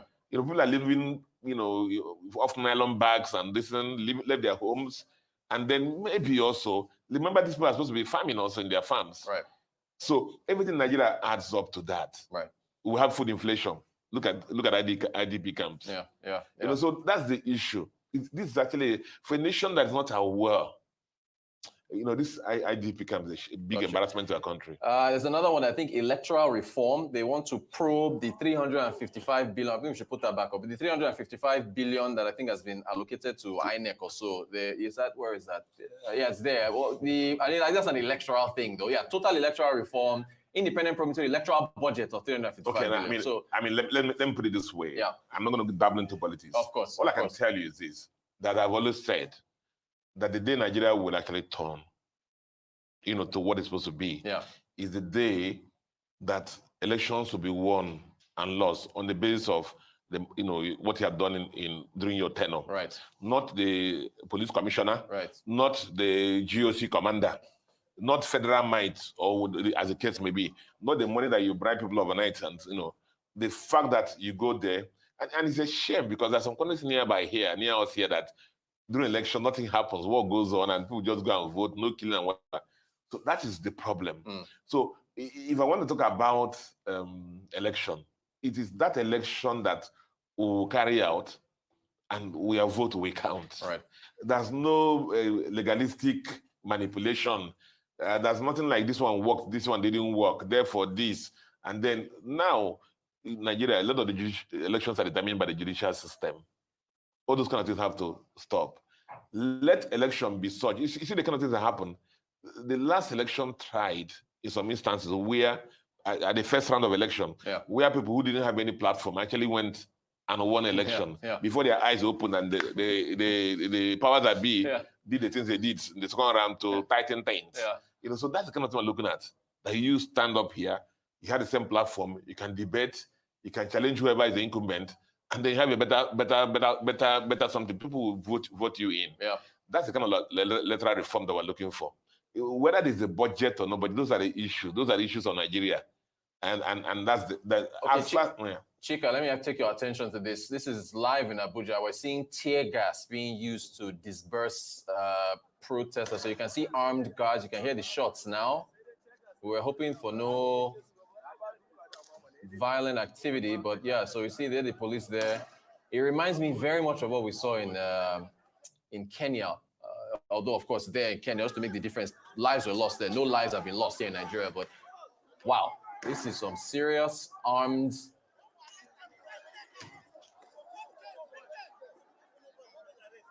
We can, Chika, go ahead. I mean, what do you think of? I mean, it's something we're talking about some minutes ago.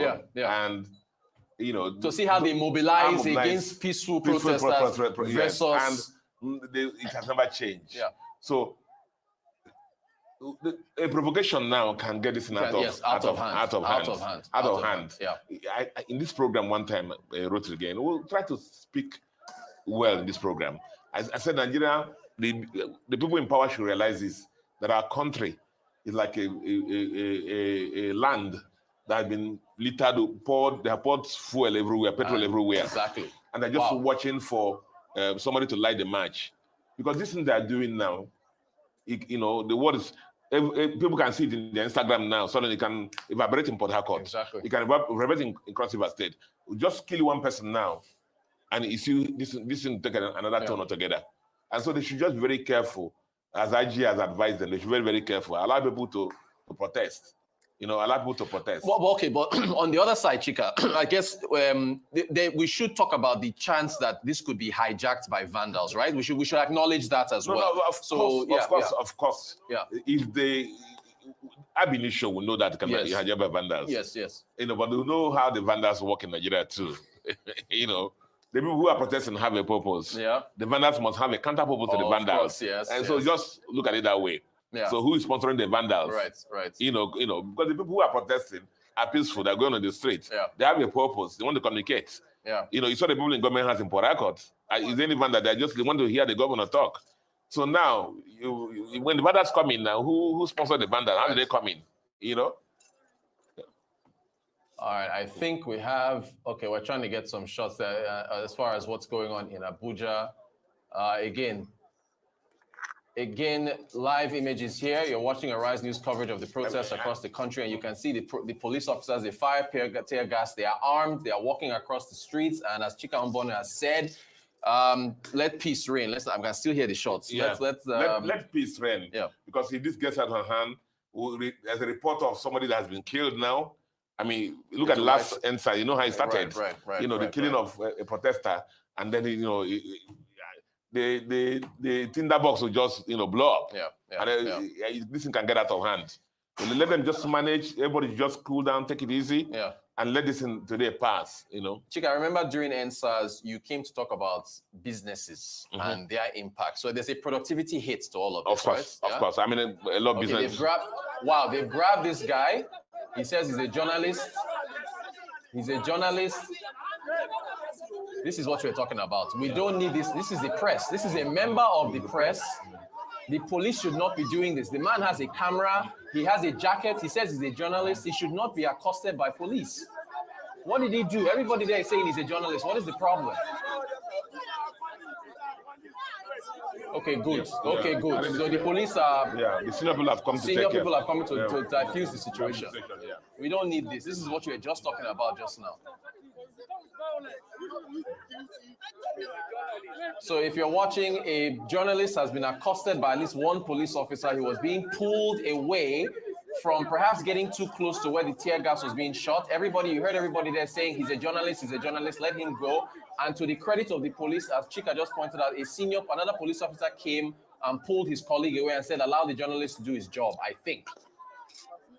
And we're still hearing more shots of, I think, tear gas or so. We really hope this does not escalate.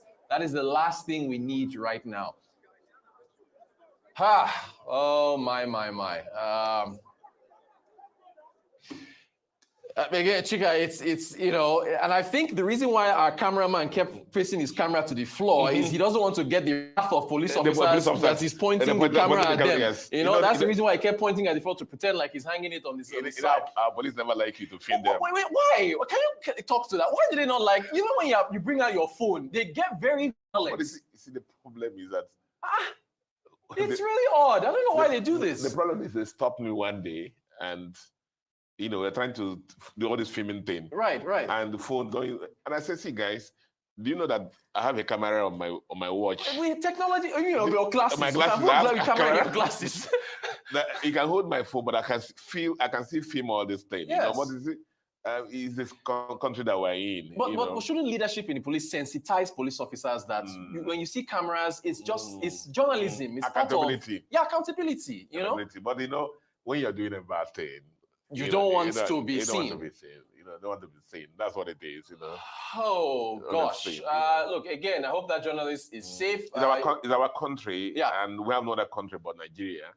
And the leadership and the citizens must work together to make sure things work, this country survives. Right. As I said before, we have it all. I mean, we shouldn't be we shouldn't be suffering this way, the way the citizens are suffering. Everything that is resources is in this country, but we just be mismanaged. You look at oil production. Right. Yeah, quota. We can't even meet out. You have said there should be a state of emergency. I kept saying in this program that if I were the president, I would declare a state of emergency in the oil industry. And I mean, of course, I kept screaming it in this program. And then subsequently, I think the NNPC MD, said, we got to round up, Chika. Okay, Newsday is next. We continue, of course, Arise News, the best place to follow up on everything going on in Nigeria right now. So stay tuned. Newsday will take over. The protest coverage continues on Arise News.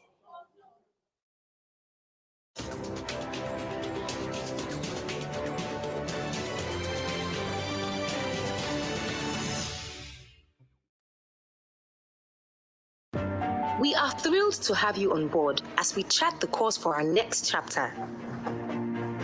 We're inviting you to take up your rights in full for 19 naira 75 kobo per share. From the 8th of July to 14th of August, take advantage of the chance to acquire one more ordinary share for every 2 shares in your portfolio. Visit www.theaccesscorporation.com to subscribe. Access Holdings, where financial solutions connect the world.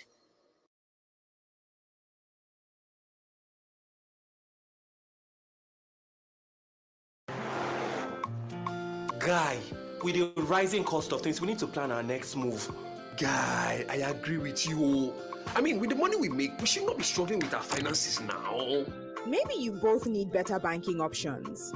What do you know about better banking options?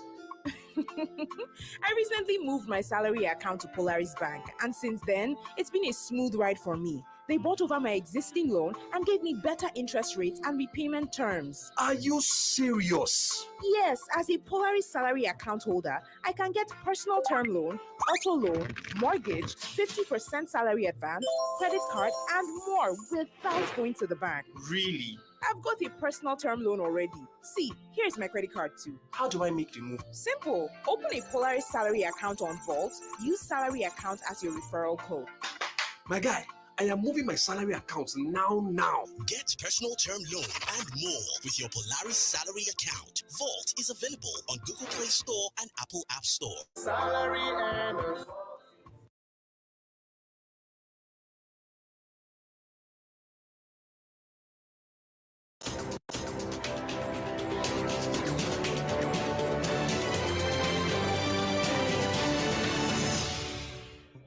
Listen, oh.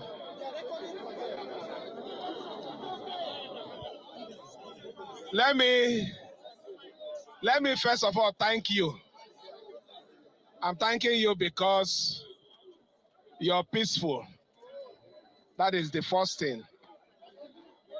I'm thanking you because you're here. I'm thanking you because you're here to demand for a better.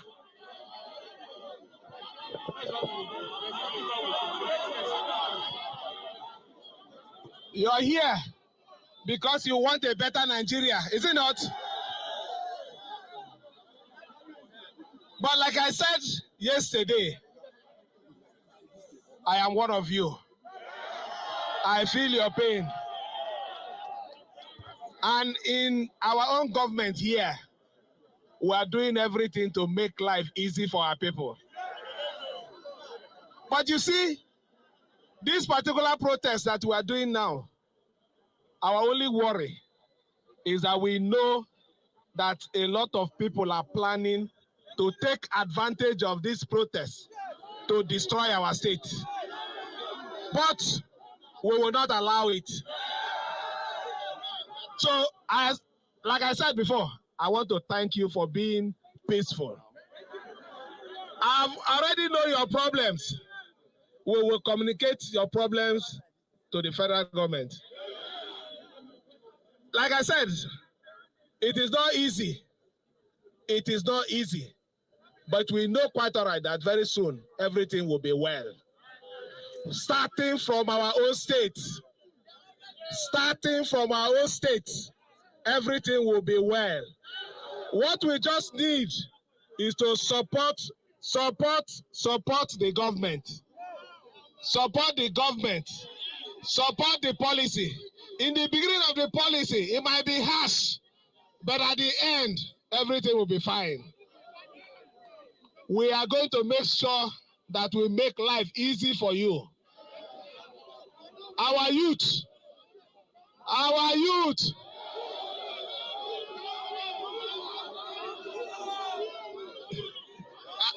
I know that you're hungry. I know that you're hungry.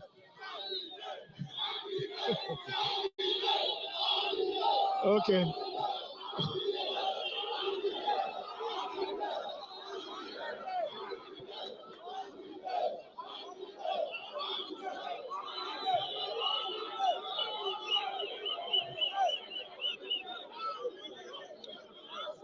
I agree with you, there is hunger. We agree. But because we preach good governance, hunger will disappear very soon. Please, like I said, we are going to support you. I am not against your protest, but we will not support any violent process. We will not support anything that will destroy our state. We will not join force with the enemy of progress. I will support you. I will support you. Before you leave here, I will give you small thing, at least to take by pure water and bread. Aluta continue, but peacefully.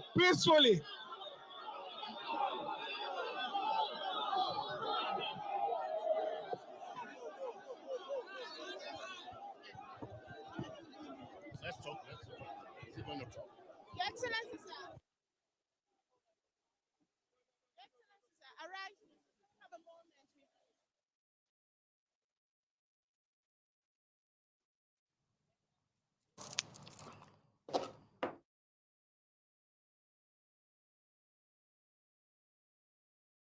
me. Port Harcourt, Rivers State, where we've just heard the governor of the state, Siminalayi Fubara, who has come out to reaffirm that his government is tolerant to the demands of the protesters and respects their right to come out and assemble, but implored that they do so in a peaceful way. Of course, he was met with a lot of support from the people who are on the ground. I understand Mary Chinda is in conversation with the governor. Let's see if we can get this interview with the governor, Siminalayi Fubara. Beyond you giving them kickbacks and making political promises to them.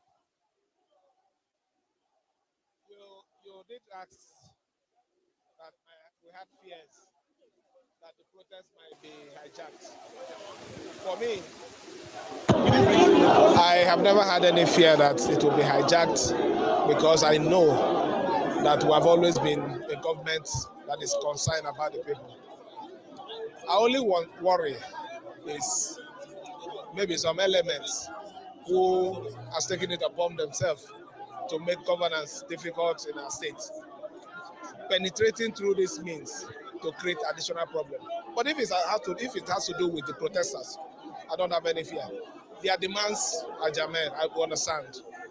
Hardship, bad governance. But like I always tell them, we must start from somewhere. Initial policies might not be friendly, but that is always at the end of it. If we are patient, tolerant, when I say patient and we are tolerant, there's no way the policies will not yield a positive progress and development for our state. I understand their feelings. Cost of living, cost of every aspect of it. Is it food? Is it cost to rent? Is it medical bills? We understand what is happening. But we were coming from somewhere very bad. And the government, right from the head, from the central, is trying to make sure that some of these things are properly addressed. You can't address them in one day. You can even see what's the exchange rate today. When the government came in, what was the exchange rate? It was below 300. But today we're doing 1,600. It's even a challenge to the government. So we are appealing as a government that everybody should be patient. I believe that with a little time, allowing these policies to materialize, things will be normalized. That is my feeling. I'm not scared. These ones are genuine protesters. There's no way anybody will hijack them. But we know those ones that have been masterminded or sponsored by some elements who believe they don't want this state to be peaceful. But we're working on that. And we are trying everything with the security agencies. We had the security meeting yesterday, and we assured everybody that, look, we put everything under control. So I'm not scared. Please. Hello. What plans do you have to fill the situation so it doesn't deteriorate to like the end? They propose a 10 days protest, is it not? We're just seeing how it works out today. The outcome of today will determine what happens tomorrow. So I don't have any fear. Whatever comes, we're equal to the tax. My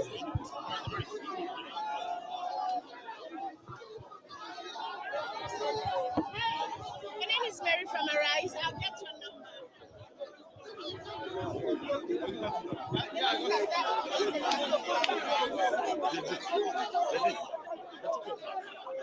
This interview. We've been listening to the interview with the governor of Rivers State with our correspondent. That was, of course, Governor Sim Fubara, encouraging the protesters to drive their points home without resorting to any form of violence. He did say that whatever happens today will determine the response of what is going to play out in the coming 10 days, since this is a protest that is slated for 10 days.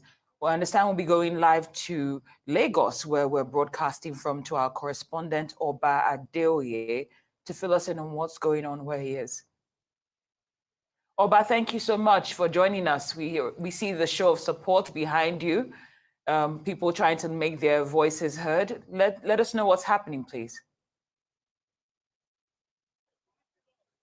Yes, in Ojota, that's at the Ganifa Freedom Park, where the protest is taking place. The protesters left Ikeja under bridge this morning, and they trekked down to Freedom Park here in Ojota, where all of them have converged, and you can see behind me a lot of them carrying different kinds of placards, singing all sorts of songs, and of course making their grievances known to the government through this avenue. But a moment ago, it will interest you to know that some moment ago, a group of perhaps thugs, so to say, came around trying to cause trouble with the protesters, but it appears the protesters were smart enough not to, give them the attention or engage them at all. They tried to comport themselves and push themselves to one part. The so-called thugs came to play the role of the police, telling the protesters where to stand or where not to stand. But the protesters were smart enough to tell them that they are not the police, and they were also smart enough not to engage them in any discussion or in any exchange. So the situation is calm right now in Ojota.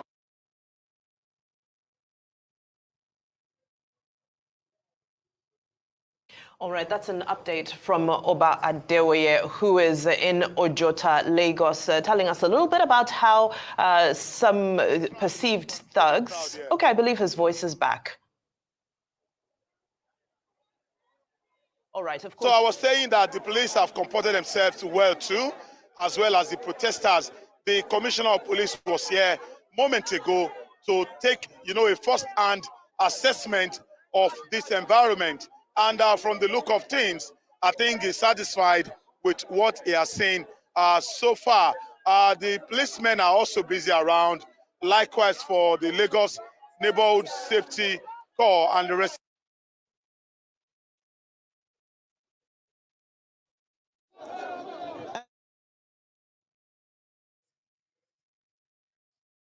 Of course, we'll do our best to reconnect with Oba. I understand it's a very busy day in various parts of Nigeria.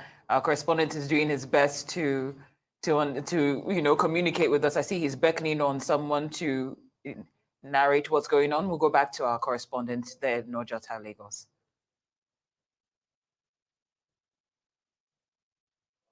Well, Cynthia, there have been several complaints today. If you check online and even just conversations amongst people about how network today has been particularly slow. So I'm not sure whether it's a case of a lot of activity happening online and, like New Year's Eve when everybody is trying to get online, the network can get a little bit slow. But I know various networks today, I've personally struggled, just to send a WhatsApp message and so forth. That's another thing that's also happening in the background today. Yeah, and that also leaves room for, people probably getting a little concerned if they can't reach out to their loved ones.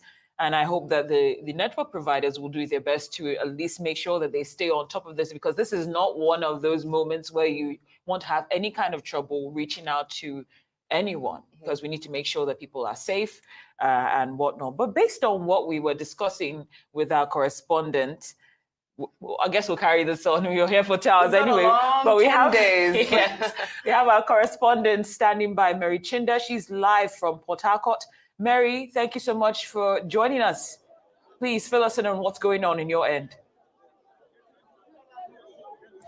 Good afternoon. This is one protest where the River State people have shown a lot of resilience.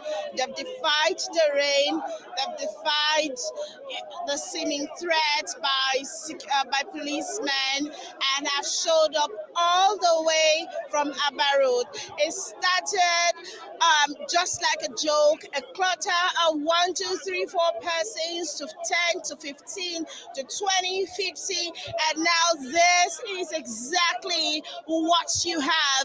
Now I've spoken to some of these people off camera, and they have this we know go green spirit.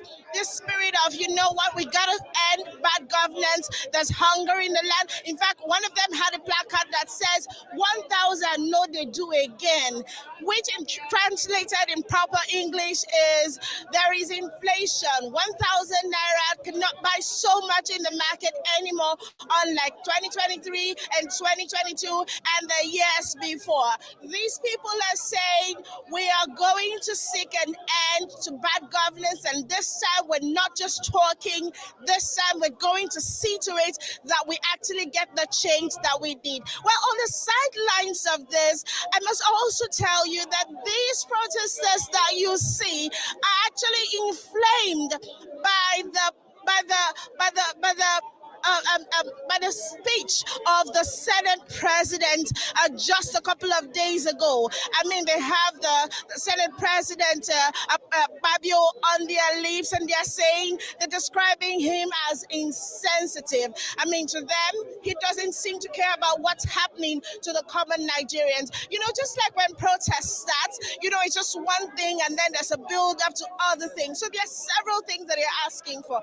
They're saying that the president has not listened to them over time. They're saying that the people at the National Assembly are eating over bloated salaries and all of that. You know, there seemed to be no calming these people down. Just a couple of minutes ago, I interviewed the governor of the state, Governor Sim Fubara, and I asked him a question, and I said, you seem to be focused on this protest not being violent, but are you listening to what the people actually are saying? And he said that he didn't exactly have fears because these are seemingly genuine protesters. Now, I must give you some background. Up until midnight of yesterday, Governor Sim was having meetings with the security apparatus in the state because, according to him, he had proper information that this protest was going to be hijacked by thugs. As a matter of fact, if I have to quote him, he said mercenaries have been sent to the state from outside. And that was why I was asking him today, okay, is it just about the fear about it being violent, or are you listening to the people? He had actually come here to address them. He had said to them he was going to pass on their message to the president. And then he had also tried to pacify them by saying to them publicly, you know, just we know that there's hunger in the land. I'm also a part of you, but when you are going, I will give you something to buy pure water. You needed to see how this protesters retorted, saying, no, we don't want money. It's not about money. We no go agree. And that has been what they were saying up until when he finished and I had to have that one-on-one interview. What we see in Port Harcourt today is a small protest. Is a protest that started off small and is actually growing. We have over 500 to 1,000 people here, and of course, there is a heavy presence of security men, but it is the never die spirit of the Port Harcourt people that is actually on display here, and they're saying we got to end bad governance because this is an oil-rich state. We cannot be producing oil, and we're actually suffering. Mary Chinda, live from Port Harcourt. Incredible scenes there. 500 to 1,000 people, in your estimation, protesting peacefully and guarded by the security services, and have just been addressed by the governor of the state, Siminalayi Fubara. Thank you so much for that update.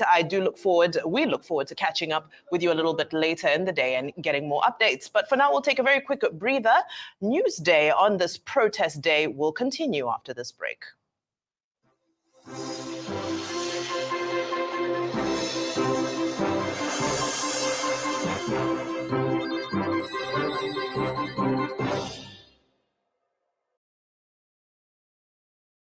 Hey sis, can I please borrow your wig? No, but I can share my data with you.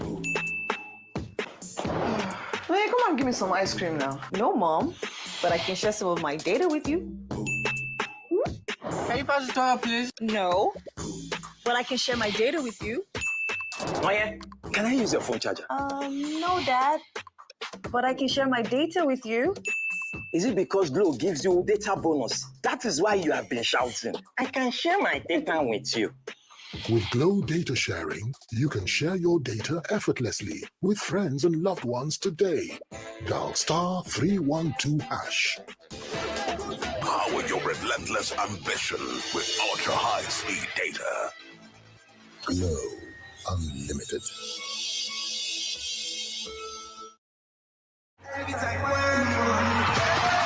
The there's nothing better than the roar of your fans.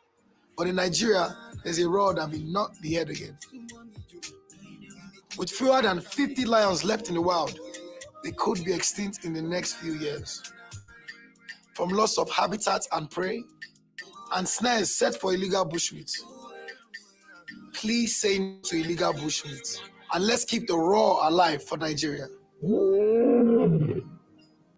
Poaching steals from us all.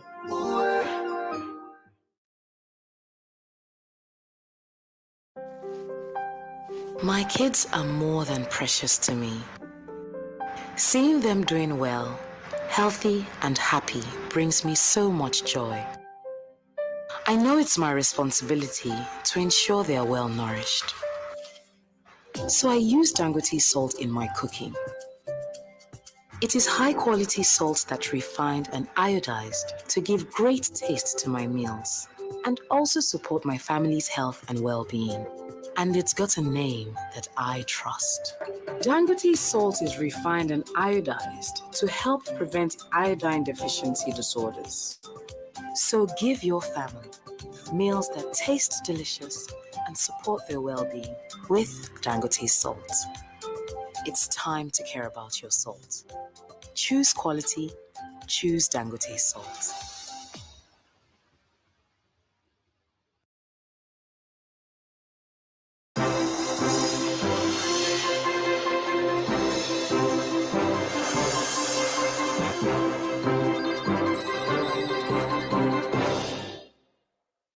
Welcome back to Newsday. Thank you for staying with us. Now, some protesters partaking in the nationwide protest against economic hardship set up bonfire in front of the Kano government house. Arise correspondent Ayo Adenayi has this report. The August 1st protest in Kano started on a very, very high momentum. And just right behind me, you can see some group of protesters moving at the Audu Bako way, expressing their grievances about their fears of the government. And beyond that, we've also been to several streets in Kano State. We were in Zoo Road, we were at the Kano State Government House too, where there were a lot of protesters there too, who are also expressing their grievances. The Constitution of Nigeria, Section 14, that give any citizen of Nigeria the peaceful protest. We are in front of the government house of Kano State. Here that some of the civil servants that attack us. I'm on the street because enough is enough. Enough is enough for Nigeria. All the poor people of Nigeria, we are suffering. So we want the government to do something about Nigeria. We want the government to reduce food in Nigeria, and we want the government to reduce fuel subsidy in Nigeria, and we want the government to help us to break security here in the north. That's why I'm on the street. We have gathered here today in order to show our support for the good policy of the President Bola Ahmed Tinubu's administration, because there are a number of development brought by the administration of President Bola Ahmed Tinubu. Actually, to appreciate Mr. President for the development we're able to count in this administration. More especially with the students, appreciate the student loan. We are here on behalf of the TV Youth of Kano State to deliver our message to the people of Kano by taking the president insecurity, poverty, and so many things that is happening in Nigeria. Now from Kano to Kaduna, where Arise correspondent Gabriel Nisi is standing by to tell us more. Good day, Gabriel, and welcome to Newsday. Can you give us the latest from Kaduna? Well, thank you for having me. Well, we are here in Kaduna State, and sounds of tear gas fill the air right in front of the government house. What started as a peaceful protest earlier in the day around NEPA roundabout earlier in the morning turned into something chaotic and something we've never seen before. Like right here, you can see several security personnel stationed there, and just over there, protesters burnt tires there in front of the government house, and they were throwing stones at security operatives. So it seems the protest, what started as a peaceful protest, has eventually been hijacked by some hoodlums. Right over there, if my cameraman can pan there, you can see smokes, the smoke in the air. Tires are being burnt by protesters here in front of the government house. And we have the police PRO here with us, just to give us a sense of what is happening. Sir, please, can you move this car a bit? So yes, we can, yes, it's one of our personnel that was injured. Okay, walk us through what has happened yesterday. Yes. You know, as usual, since day before yesterday, we have made it clear for those that are interested to come out for the peaceful protest, they should submit their letters so that we can know their route and whereabout. And luckily, this morning, after the peaceful protest was started, before you know, some people hijack the protest, and as we informed the members of the public, since we received intelligence information that some people are trying to hijack this protest. As you can see, this is how violent it is. My friend, please, you can excuse us. Close the door. Close the door. Close the door. You see it. Look at what we call the so-called peaceful protest in front of government house. They are trying to burn down the government house, which we cannot take it. No government will take it.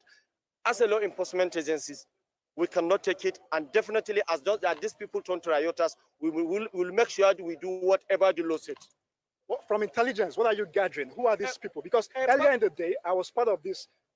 We covered these protesters earlier in the day. They can take him. No, wait, before you, who's in the car, please? Who's in the car? It's one of our policemen. It's one of our policemen that was injured. You see him? It's okay. Why is the driver? Take him. Well, this is the situation here in Kaduna State. An injured policeman is inside this vehicle and he will be conveyed now to the nearby hospital. The protest started here peacefully around the NEPA roundabout. As a matter of fact, security operatives were escorting these protesters to ensure that law and order is being maintained. But in a twinkle of an eye, it snowballed into something else. Like you can see, billows of smoke everywhere. Please, can you pan over there? You can see men of the armed forces are now on the streets, and security operatives are trying to disperse these protesters who are burning tires, throwing stones in front of the government's house. All right. Now. So, yes, what is the situation? The intelligence we gather now is we have seen a lot of IMN members, which we receive information about their movement, and you know that they are proscribed organization. And since they were proscribed, they were balanced. Anywhere they are looking for any advantage to create any violence. They started coming from back of the government house and through the front of the government house. Before you see, they have started burning tires, stoning our distance. Look at how they destroy our armored personnel car, stoning us. Look at our personnel now, they were injured. Yes, it's clear. Nobody see it. Where is the peaceful? How is this peaceful? How is this peaceful? We have said it. In fact, the good people of Kaduna State are not ready to participate in any form of protest because they have written a letter to us that they are not ready. But before you know, some people have started hijacking it, recruiting people, sending text message for them, which we have seen it.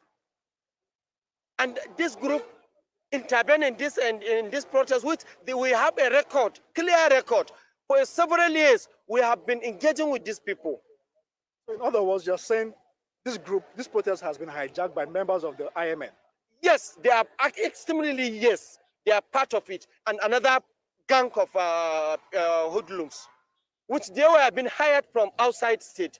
We know that from the state, we have nobody that is interested. We have said to people day before yesterday, they submitted their letter that they want to participate in the protest. Just 2 days yesterday, we received their letter of withdrawal. And the reason behind it is some people are trying to hijack it, and some people are trying to use money to finance it, and their aims is to destroy the state. Their aims is to destroy the state, and that is why they see that they are the people of Kaduna. The good people of Kaduna will never participate in destroying their state. The good 10 years Kaduna has been enjoying peaceful coexistence. And there is no way another people will come from somewhere and destroy this peaceful state. These people withdraw with their letter just because of the information and because of the people that intervened, that wanted to hijack, try to use money to buy them, to sponsor them. And they are people of Kaduna, we know them. But from that, we have come out several times without number, calling people that anybody who is interested in participating in any form of protest should submit his letter. So that the essence is to ensure that we give them cover, we give them this in the morning. We all yes. saw that. All right, back to you in the studio. This is the situation reports here in Kaduna State, and security operatives in the state are trying to curtail this incident to avoid a snowball. Nisi Gabriel, our correspondent live from Kaduna State, thank you so much for that update. And we wish the police officer who was obviously injured in that case quick recovery. And please stay safe as well. Thank you for joining us. Now, one protester has been injured as police fired tear gas on protesters at Eagle Square in Abuja. Protesters were dispersed from converging at the venue as they marched towards the three-arm zone of the Federal Capital Territory.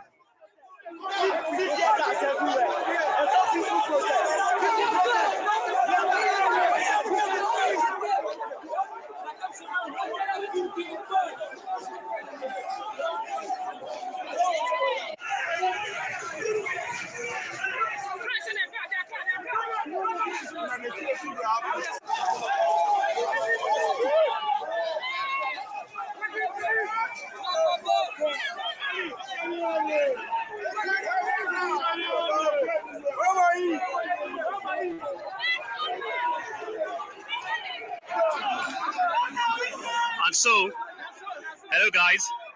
Well, just quite unfortunate. We're trying to get ourselves together, and that's because what all started like a peaceful protest have now become what you have seen. Different canisters of tear gas being fired just by the side of the Federal Secretariat, and it's becoming something very serious between the people here and the All right, well, that was moments ago in Abuja. We now cross live to Abuja as we connect with Georgina Ezeanika. Georgina, can you let us know what's going on currently? We've just seen those images of tear gas flying around Eagle Square some moments ago. What is the situation now? But that's not a protest point.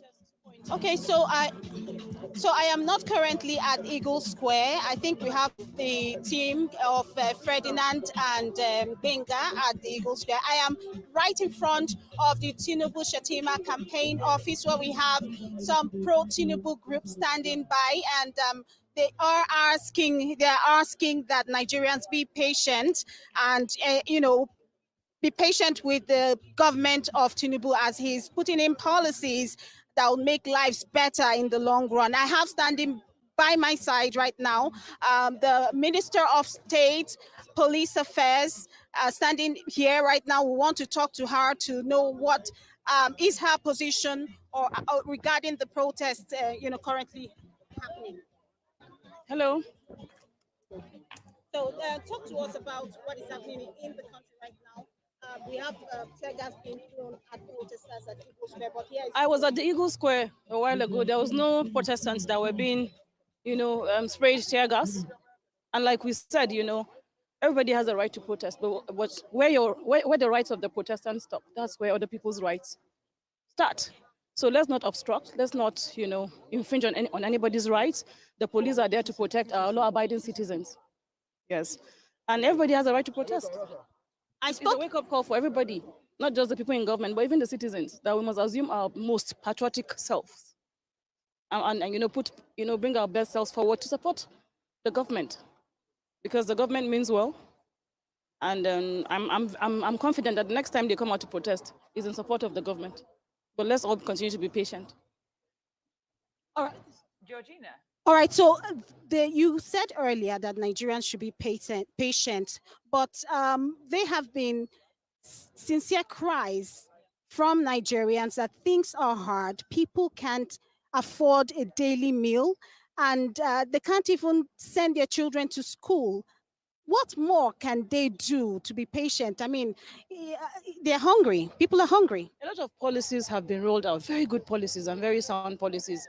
With a bit of patience, I'm sure we'll all begin to feel the impact of those policies. And like I said, nobody is perfect, Mr. President says it all the time that even I can make mistakes.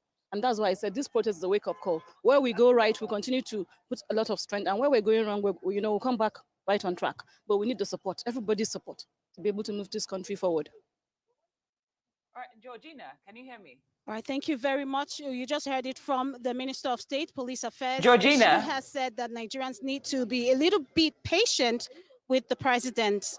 Georgina, can you hear me? Great. Can you please ask her, because of course it was stated that the End Bad Governance protest had the potential to be hijacked. So what's the assurance that this protest will not also be hijacked?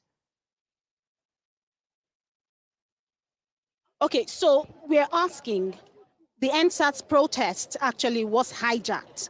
What is the possibility that this protest will not be hijacked by hoodlums or thugs? If you look at the guidelines for the protest, you must ensure that your protest is not hijacked. The security agencies are there to support. We're working with intelligence reports, and we will ensure that everywhere is safe and secure. But even the protestants must make sure that they're not being manipulated. But the police are out there, the law enforcement agencies are all out there to ensure that everywhere is safe and secure for everybody. And I would like to also appeal to the protestants. They should continue to be, to adhere to the guidelines of a peaceful, protest. The police are there to give you the right kind of support that you need. Like we said, Eagle Square, if you're in Eagle Square, nobody's going to spray tear gas on you. And this is, being enforced so that everything is in a orderly manner, so that nobody's right is being infringed on. So once more, I thank the protestants for being, law-abiding, and I thank the Nigerian citizens for the confidence in Mr. President. Let's just put hands together. Let's work as a team. This country needs all of us to be able to move forward. And I assure you that we'll continue to evaluate what we're doing right and where we go wrong. We need the constructive criticism. Everybody needs it to be able, because nobody is perfect. But I can assure you that Mr. President means well for Nigeria. All right, so you heard it from the minister that the president means well. We also have someone standing by who is part of the team as well. My name is Dr. A.A. Agogo. We're here to preach peace, to preach one Nigeria, to make sure that our country stays safe, because this is the only what we have here, and we don't want anybody to create war for us, because we enjoy the peace that we're having, part of our country in Nigeria. I will also appeal to those protesters that they also abide by law of our country, because now we don't have any other country like Nigeria. And Mr. President has also told them that please, they should give him more time. We just 1 year now. We have 3 years more coming. And before then, by God's grace, they will come back and say, Mr. President, thank you. And if you look at what is happening now, in less than a year, you can see what the Mr. President has done so far to make sure that things is okay and things are moving forward. Look at when you talk about education, he has already moved it on. And when we said people should say they should go and protest, burning places, causing confusion, then what is it going to bring out of it? I don't think something good is coming out. So please, the protesters also have a police, civil defense, security agents that are also going around with them to make sure that they do it in a polite way, but they should not cause any harm in between that, please. Thank you. Thank you very much. It's you've heard it from them. That's it. Georgina, can I, if it's possible, can you just ask them? We keep on hearing this, and of course you alluded to this earlier on about this patience, appeal for patience timeline. We just heard the gentleman say it's been just 1 year. Some people don't even think they might be alive in the next 3 years with the way things are, from what we understand is being protested against. So when they're talking about being patient, what is this timeline for the patience that they are asking Nigerians to exercise? Okay, how long do you want? How long should Nigerians be patient? You've been saying be patient is just 1 year. How long should Nigerians be patient? Mr. President said they should give you more time. If you look at it in this way, in 1 year, Mr. President have signed electricity bill, also signed Basic Healthcare Provision Fund, also signed National Center of Terrorism, also created National Social Investment Program, also did Niger Delta Social Investment, also did Renew Hope Infrastructure Fund, also student loan, agricultural policy, local government autonomy, and healthcare reform. So when you look at it, in 1 year, Mr. President has done 13 things, for God's sake. Haba, let us be a little bit patient and let them open of a dialogue sections so that they cannot interact with the federal government one-on-one. Then the little what is their demand is so that the president can see how to do it and so that it will come to pass. Violent is not part of what is good in this our country. So just time soon, by God's grace. Time soon, because the president is working. And they need to also come to table so that they can now sit down together with Mr. President and the committee so that they continue the other reform. So, but when you said, go to protest, go to this, people are hunger. Look, the hunger we're talking about, everybody is aware of what is happening in Nigeria because we are Nigerians and we are the only ones to solve our problem, and nobody can solve our problem from outside. So people should not be confused. People should not going to come and stay and make sure that they destroy this country for the peace of others, not for the violence of others. So we want peace. We want peace. We want people to be law-abiding, for people to call for the dialogue. Where I say dialogue is the way out to this country. Please. Thank you. All right. Well, it's wonderful to see everybody exercising their right to peaceful protest today. Georgina Unduko Ezanyika, live from Abuja at the Tinubu Shettima campaign office. Thank you so much for those interviews and for us to ensure that our reporting today is balanced. We're going to take a very short breather, and Newsday continues after this.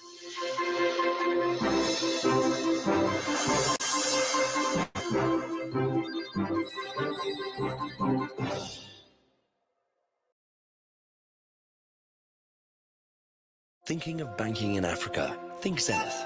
In today's fast-moving, fast-changing world, you need a financial partner that understands your unique expectations. A bank with presence in major financial centers across the world, with the enabling platform to facilitate seamlessly, whenever, wherever, however. A bank with best-in-class financial solutions from a superb combination of technology and human touch. For easy, fast, and secure banking that creates real value. Turning dreams into reality is now in your hands. People, technology, service. Zenith Bank, in your best interest. We are thrilled to have you on board as we chart the course for our next chapter. We're inviting you to take up your rights in full for 19 Naira 75 kobo per share. From the 8th of July to 14th of August, take advantage of the chance to acquire one more ordinary share for every 2 shares in your portfolio. Visit www.theaccesscorporation.com to subscribe. Access Holdings, where financial solutions connect the world.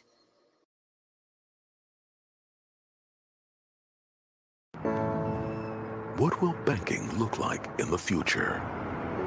For over a century, we've been growing to meet the needs of an ever-changing world, delivering unique solutions to help our customers reach increasingly bigger dreams. Innovating to create an exciting new world of convenience and freedom, where what you can achieve is only limited by your imagination. Opening up new, more inclusive channels for commerce. Empowering a new generation to reach beyond their dreams and grow into the giants they were always meant to be. We're helping to create a future where the possibilities are infinite, the opportunities borderless, and where the world looks up to Africa. Let's awaken the giant in you. You first. First Bank.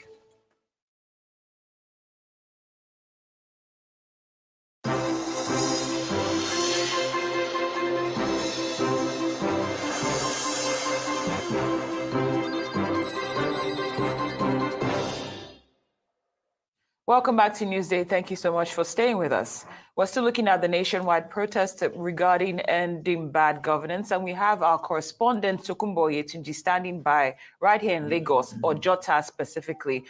Tokunbo, thank you so much for joining us on Newsday. Please fill us in. Thank you, Cynthia, for joining us right here at the Ganifa Eme Park in Ojota. Well, this is the scene here. As we speak to you, midday, the crowd has grown larger, has grown bigger. But what we see is that the people have remained on the streets. Despite all the persuasion by the security operatives and some of their leaders to go right into the Ganifa Eme Park, which is the designated place, and the other park right here by my left, which is the Peace Park in Ketu, the protesters have remained adamant and they are on the street, moving from one end of the street to the other and chanting one anti-government song or the other. And some of them who are actually have been speaking with us off camera have been saying they don't want to go into the premises of that park because they are afraid that they could be attacked there. So that is what we have seen here. There's not been any eventuality. The security guys have been adopting persuasive method to actually make them see reason why they shouldn't block the road. They're actually not blocking the road, but it's just that traffic would definitely slow because of the crowd. Each time there is a vehicle to pass, I think they just make way and they allow the vehicle to pass. But so far, so good. That's the situation. They've been on the road and we're here. The security guys are still here too. The commissioner for police in Lagos has been here earlier to actually take a look at what is going on around here himself. I think his engagement with some of the leaders of the Take It Back movement has not been successful enough to actually persuade them to go right into the designated points. For that, of course, we do continue to monitor developments in Ojota, Lagos, and to see whether these protesters will eventually move into the area that has been said to be demarcated for this particular protest. Let's now shift our attention back to Abuja, where Ferdinand Durowa is on standby. Of course, we know that we have a number of correspondents in different places.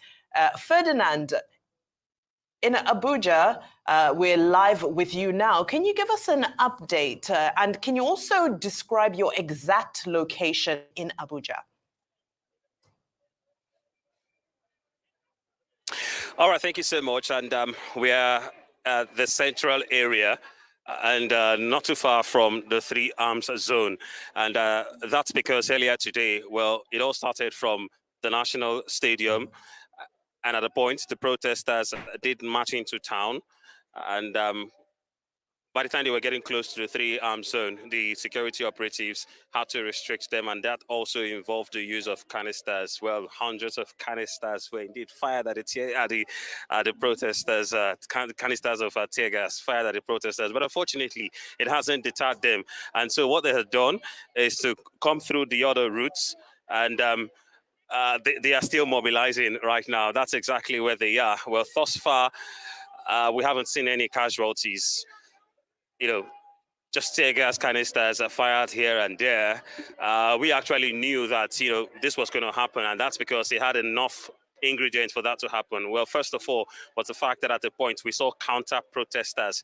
Now, that's indeed something that worries all of us. And then we thought that the government would have done better to control this scenario. If we had some people saying they wanted to protest, you know, on the 1st, well, perhaps, you know, nobody's restricting anybody from protesting, just like they've said, well, we can go straight to the National Stadium. But unfortunately, they didn't stop there.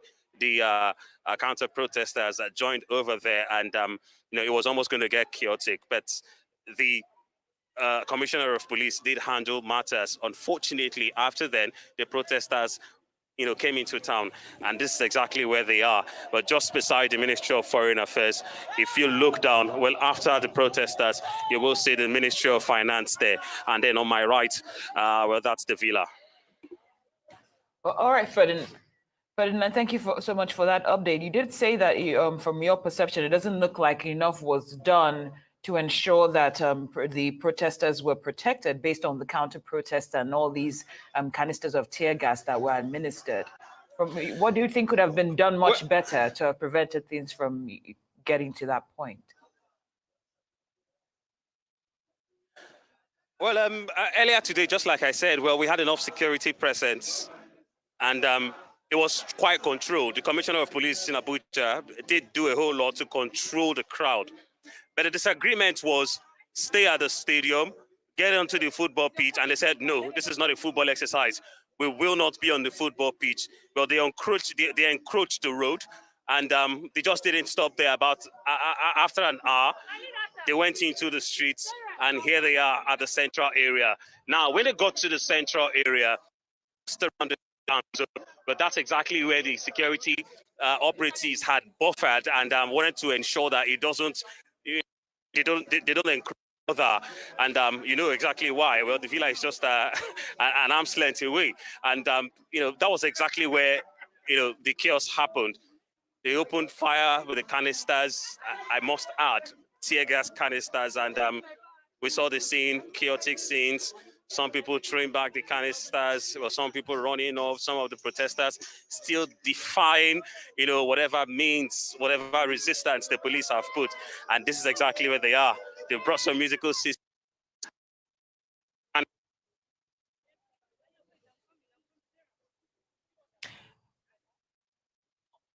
All right, Ferdinand, we can see that it looks pretty festive behind you, young people dancing and so forth. What are your thoughts about the trajectory of, today is just day one and we're only halfway through the day. Do you foresee more people gathering? Do you see the momentum picking up, given some of the sights we saw earlier with the tear gas and so forth?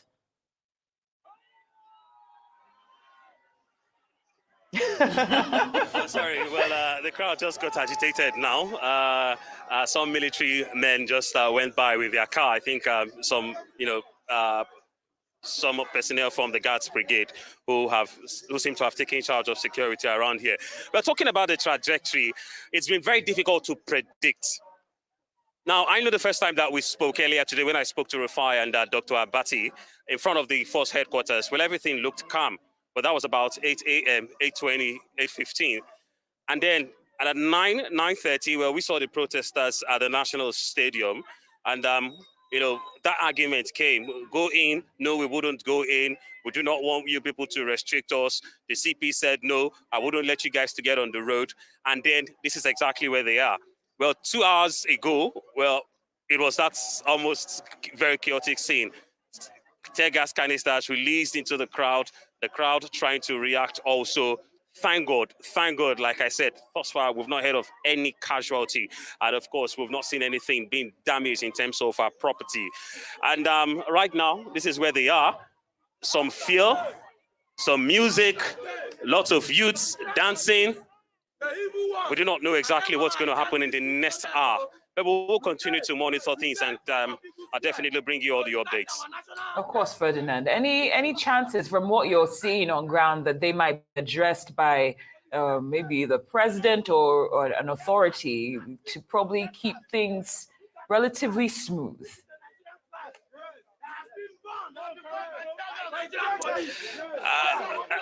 I beg your pardon, I'm finding it increasingly difficult to hear you, and that's because we're beginning to see some of the protesters gather behind to try and, get a word or two into the cameras. But if you will just repeat again. Of course, Ferdinand, it explains itself, all that's going on around you. I'm asking if there's a chance from what you're seeing that someone might come to address the protesters, whether it be the president or someone representing him, to make sure things go relatively smooth.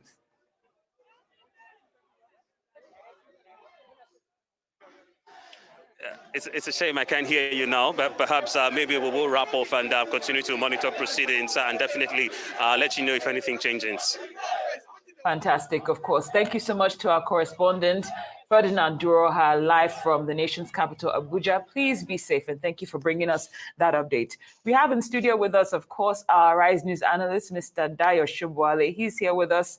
Mr. Shobwale, thank you so much. The topic of the day, obviously, protests to end bad governance and counter-protests happening. You've heard from our correspondents, Ferdinand, Tokumbo, Yetunji. What do you make of what's happening around the nation?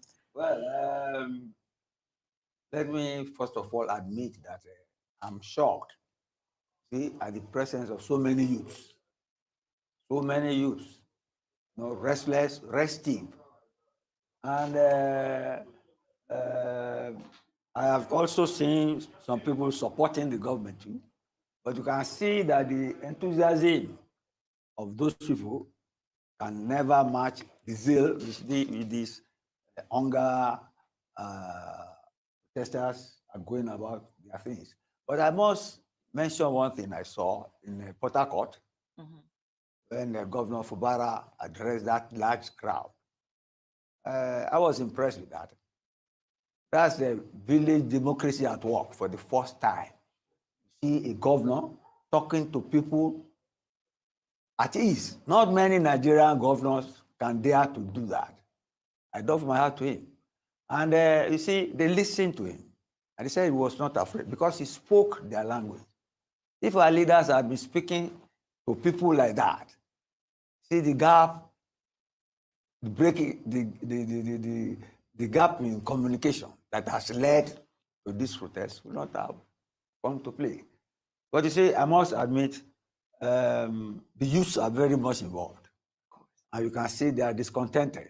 They are not happy. Government must do something to arrest the situation. I don't know if the tempo will gather. You see, like you said the other, it may gather pace, rise in momentum, or it may fizzle out. Depends. And it depends on how the police handle it. The police were getting incensed in Kaduna. I could see that policeman was trying to sound provoked. That is part of the risk, in terms of security and in terms of a breakdown of law and order. But as things stand, you can see that people are angry. People are angry, they are hungry. They're sending a clear democratic message to government. And better government listens. Now, talking about some of these messages, you know, I've seen a number of placards and a number of interviews today where protesters are saying, we don't want palliatives. That was one of the reactions when Governor Fubara, in all earnesty, said, you know, I'll give you guys something for pure water and bread. And our reporter, our correspondent on the ground said the people were upset. They were furious because they said, we don't want handouts. We don't want palliatives.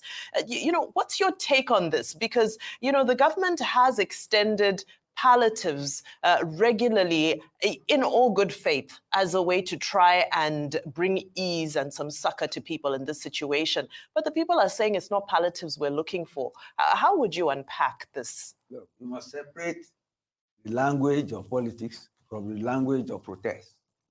When he said that, I watched it. He said it in jest. That even when you say, I can buy you, they did not sound, it was not a message as such. It was, you see, the language of the moment. Get me? If they were angry, they would have pursued him and said, if they were of your view and using the language of what led to this, they would have stoned him. But he was in their midst and he had rapport. So it's context. He had rapport, yes, he had rapport with them. So that's why he was able to communicate. So I don't see it in that light. And if leaders can go into the midst of people protesting like that and still be able to create rapport, that's democracy. That's a good politician. Get me? People should cultivate that sort of habit. Instead of when people want to get elected, they go around everywhere. And when they get elected, they create a barrier between them and the electorate. That is part of what has led to this. But the face of anger, discontentment amongst our youth, it's just manifest before us. We have to take care of that. Of course. Mr. Shobol, I remember a few conversations ago when I asked you about, I always make reference to this, when I asked you about your advice to this administration, you said, move faster. Yes. Now, this is day one of this anticipated protest. Are you content with the response or the lack thereof from the center? Do you think it's important that a page be borrowed from what we've seen with Governor Fubara, that we see something like that from the center? Well, you want the president to go to the square, yeah? I'm not saying we should go to the square. I mean addressing the protesters. Not the protesters. It should address the nation. That's part of that. When you address it, that is everywhere. Mm-hmm. he needs to address the nation.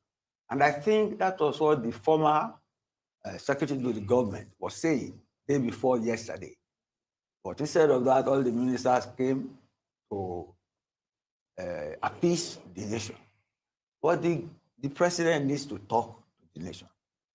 And I hope you will do that, because this cannot be going on a daily basis. They said 10 days, I don't think it should last 10 days. In fact, it should end today, because the message is clear. Well, the message is clear. If I have my way, it will end today. Then let government have compunction, conscience, and know that something is amiss, and that people may be waving at them at times, but they're not happy. That's the message, and that is democracy. The electorate is disgruntled and wants government to act fast, like yesterday. Like yesterday. Yes. Well, you know what? One thing that's definitely worthy of noting is that maybe if the unemployment rate was a little bit lower and people had jobs to go to, we'd be guaranteed that by tomorrow people would go back to work. But I guess that's another issue that needs to be addressed. I'd like to look at the disparity. I mean, it's very early. If this is a 10-day protest, anticipated 10-day protest, we're only halfway through the first day. But so far, we've seen a lot of activity from Kaduna, Kano State, Bauchi, Borno. I've seen some videos from Gombe State as well, where we've seen huge numbers of people coming out. And some of those, as we saw earlier in our reporting, have turned quite violent. Now, we also took some stories from Imo State, where the streets are virtually empty. People are sitting at home. Cross River State, people are sitting at home. What do you make of this disparity that we're seeing in people coming out? You know, huge numbers so far. Like I said, it's early days, so I don't want to read too much into it. But at this early stage, is it something worthy of noting? Of course. You mentioned Borno, you mentioned Kano, Kaduna. If you look at the electoral map of Nigeria, in terms of votes, those are high votes area. Where any party coming into power, including this APC in power, got most of their votes from those areas. But these are areas prone to violence. These are hardcore north, northwest. These are the areas prone to violence. Get me?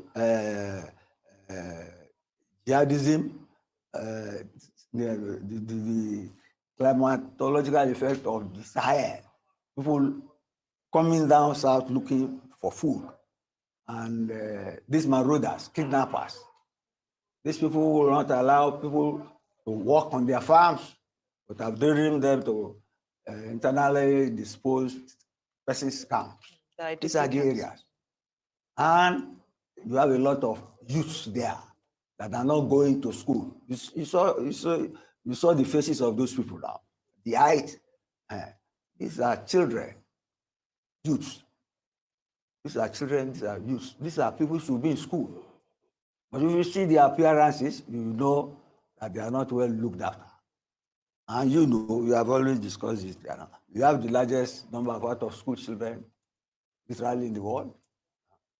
That is the result of poverty and lack of education. Say the devil findeth work for the idle mind or hand. That is why that is so. Oh, Mr. Shilwale, earlier on you stated that if you had your way, this protest would end today because the message has been passed. Yes. But from your assessment of the federal government, does this administration strike you as a listening administration? Because when we were interviewing one of the protesters, I believe that was in River State, he did say that in the past they have protested against numerous actions, like the renovation of the vice president's the building villa. Thank you, the villa, and that they were not listened to. So, do you think that this administration, from the past responses and what we're seeing today, do you think that this message that you're saying it's been passed, do you think it's one that will be listened to and acted on? Well, I'm not a government advisor, but I will tell you one thing. This message has been sent. And I've He's saying that government has no time on its hand, must act fast. So it's not a matter of listening. If the government had listened and performed and acted, people would not be on the streets. You get me? So it is performance now, not listening. Listening has not yielded results. That is why appeasement came in. So the government must bridge the gap between performance and non-performance. And when the president came in, he said his ministers that he will be reappraising them from time to time. He should do fast appraisal. Fast appraisal. And you see, the government has been trying to appease. But you see, I will not say the appeal has fallen on deaf ears, because many people, maybe it will have been worse than this. But people have listened. They have appealed. People have listened to government. If government is listening to people sufficiently now, I will not know. But government needs to up its performance and bridge the communication gap between the rich and the poor, and between the host of the electorate, they who are in power. That's it. And I was talking about bridging relationships. One development that I think is noteworthy is the fact that over the past few days, we've seen, can I call them elders, coming out in their numbers, whether they be cabinet ministers, religious leaders, even traditional rulers as well, coming out appealing to young people, appealing that they do not embark on this protest. And my question to you is, seeing that this protest has still taken place, and in quite a big outcome, do you think there is now a disconnect between, I want to call them the elders, and the youth? Is there, a new relationship developing there? I don't agree with your assessment that the protest has been huge. This is Lagos. Everywhere is dry. Some people have locked up their shops. Maybe they are not sure what will happen. So I won't say it's a successful protest. Get me? But the message has been sent. And as for those traditional rulers, elders, and so on, that's the status quo. If there is a revolution, they will suffer, they will be the target. So it's self-interest and self-preservation for them to appeal to people. But then they should urge government to be more responsive and to make sure its promises get fulfilled faster. Time is not on its side. With all the goodwill it has, government so far has tremendous goodwill. It should not waste it and consummate it in such a way that it has the goodwill and maybe the affection of the people. I like the fact that with each response you're saying faster, faster, yes, which is music to my ears. Speed is of essence. Of course. Now, Mr. Shobali, with all the interviews we've had today, we've seen numerous demands. One that reminded me of you was when we heard that, when we saw a banner that said they wanted education grants, not student loans. We've seen other ones that said reverse the electricity tariff, bring back subsidy. From all these demands that are being made, do you think there are any that are far-fetched, outrageous, or are they all reasonable demands? They are reasonable. Why are you questioning that? I'm asking your perception. From their pains. Of course. That's why we've been discussing that. We've discussed anything you see on that placard. I don't think there's any that we have not discussed there. Those are the pains of the Nigerian people. And that is the reality of our politics. Those things are not being met. That is why people are complaining. We are analyzing why. But then they are the receiving end, get me? And they are saying that they don't want to die of hunger or poverty. That is why the protest is on. That is why government is in place to give them succor.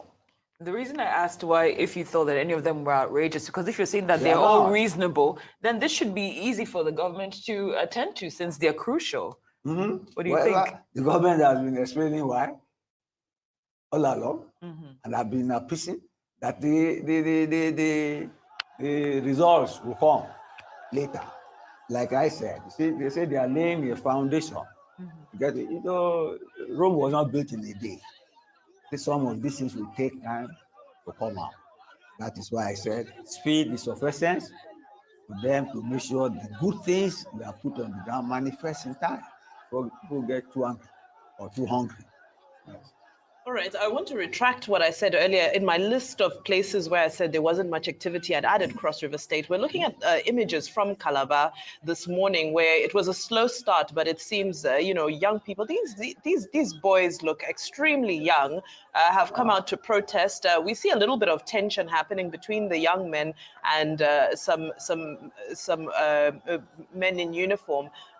So we do hope that that is kept under control. That's the end governance protest as we know it in Calabar. But now still speaking on this protest, Mr. Shoboale, one thing we have seen is the happening of the protest, the planned protest that we had been sensitized about, and the emergence of counter-protests.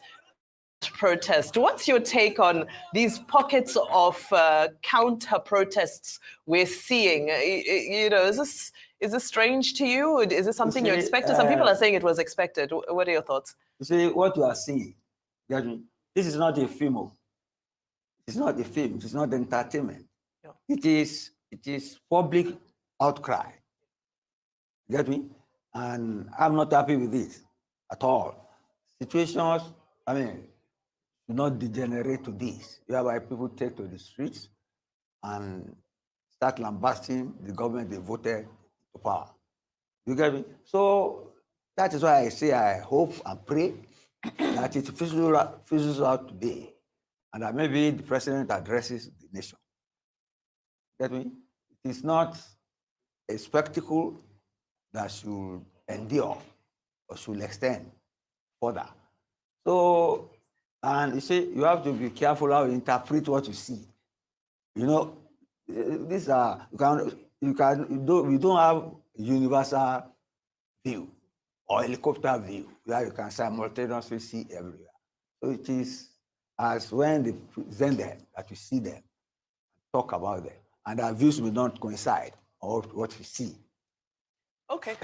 Well, in the spirit of making sure we get context, let's cross to Owerri live now. We have our correspondent live with us in Owerri to give us an update on what's happening over there. Of course, we will be going around the nation today to bring live updates of all that's going on. We just saw what's going on in Calabar, Cross River State. We've been to Kaduna, to Kano, to really trying to ensure we give the nation a balanced report of all that's going on, both protesters and counter-protesters, giving everybody a voice. Of course. I don't know, do we have Saturday Ochia yet? Or okay, can we go to him? Saturday, thank you so much for joining us on Newsday. Please confirm you can hear me. Thank you. Great. I'll take that as a yes. Please fill us in on what's going on in Owerri, the Imo State capital. Well, like I told us in the morning, Owerri is very calm, very peaceful. There is nothing like any protest of any sort in Owerri. Right now, security operatives have stationed themselves in various points, strategic points, to ensure that they maintain law and order in Owerri metropolis.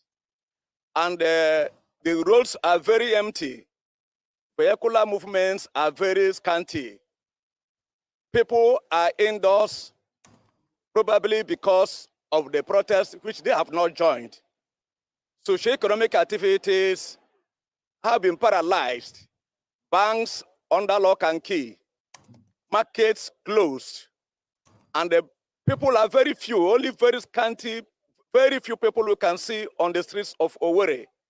And right now, it's still very peaceful. Nothing is happening seriously in this area. Thank you so much for that, Saturday. I know I watched your live cross into the morning show, and you had said that, well, people of Owerri and Imo State are used to sitting at home. Are you still attributing that particular phenomenon to the amount of, shall I say, inaction taking place in the streets today? Or is it that people are just not invested in this particular protest? Well, you know, in Southeast and particularly in Imo State, protests have not been the issue on ground. Like yesterday, the state government, His Excellency Governor Hope Uzodinma, addressed the people. He told them that there is no need embarking on protest. The reason being that Mr. President Bola Tinubu, is doing great, working around the clock in ensuring that the hardship Nigerians are facing are ameliorated. And he said, sooner or later, that will be witnessed in this country. So there is no need embarking on protest, according to him. And then he went further to say that those who are organizing this protest, where are their children? That their children are abroad, rejoicing, while they are using parents, youths or children of other parents to embark on protest. So he advised them not to embark on protest. And that may be the reason, one of the reasons why there is no protest in Imo State. And more so, yesterday and day before yesterday, the unknown government unleashed terror on the people, killing many, injuring many. That also could be a contributory factor that made them not to come out today because of fear, because of panic. That should be the reasons behind it. Thank you, Saturday. But from your assessment, of course, you're on ground. Do you anticipate that this will be the same, that things will play out the same way tomorrow and the day after? Because we know that this is scheduled to hold for 10 days. Do you anticipate that some people might decide to come out tomorrow, if not today, or do you think it will stay the same? Well, I feel maybe before evening, people will start coming out. Like right now, there is an event organized by the state government where they want to distribute palliatives from the federal government. That will take place any moment from now. Perhaps because of that palliatives, people will now come out so that they will partake in it. And also, there's also another event going on right now. They call it Health Insurance Scheme. People are also will attend that program so that they will be able to participate in that program. So hopefully, towards evening or tomorrow morning, Owerri, the Imo State capital, will become agog again, as it used to be. All right. Well, we'll be looking forward to those developments and seeing how the people of Imo State continue to relate, or rather choose not to relate, with this day of protest, first day of protest, Saturday. Ochia, thank you so much for your contribution. Right. Now, elsewhere in Nigeria, in response to the ongoing protests against the economic hardship in Borno State, the government has imposed a curfew in the state capital, Maiduguri. According to a statement released by the Borno State Police Command, the curfew is aimed at restoring law and order in the state. So that's a 24-hour curfew imposed in Maiduguri, the capital of Borno State. Mr. Shobuwale, is this something that you would have foreseen happening after seeing the level of engagement and breakdown of law and order in some places that we've seen in some of the northern states today? Borno State is the theater for Boko Haram. Get me? And with protests going on, without protests, they bomb people, bomb places, bomb police barracks. So I think they are playing safe. We have put the army on alert. Because you are talking of protests, it could be either by terrorists or violent people. So I think they are playing safe. Right. Okay, great, Mr. Shobuwale. But based on what you heard from our correspondent, Saturday Ochia from Owerri, how do you assess what's playing out there today? That's right. I was going to ask you to ask me questions. You see, on Mondays, the Southeast, they are used to this IPOB sit-at-home. Get me? So maybe you'll just reenact that. But you bet they can stomach it for a day, not for 10 days, or even 2-3 days. I expect people to come out tomorrow. You see, I think what has happened today, like in Lagos, there's a few cars, a few shops, and so on. But tomorrow people will come out. Get me? But then it depends on the corporate institutions now, like banks and so on. If those ones open, then people will come out. People will come out. It's an unfolding situation, and hopefully it will not degenerate into violence. I think government should move faster to curtail it, and thereafter accelerate the palliatives, not necessarily money or whatever.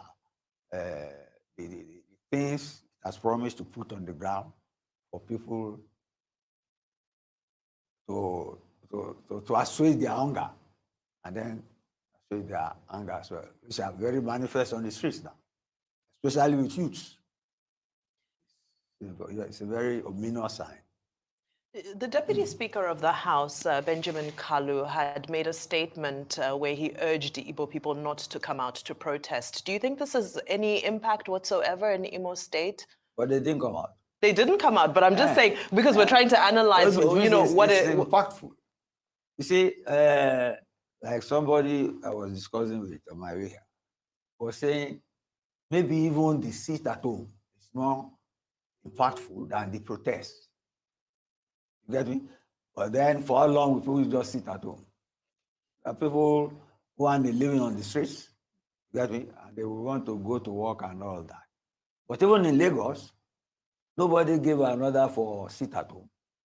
But that's the first sign I've seen. Who sat at home? Even in the Southeast, they are used to the IPOB thing. So they just reenacted it on the day that is not Monday. But hopefully tomorrow they will come out. Come out.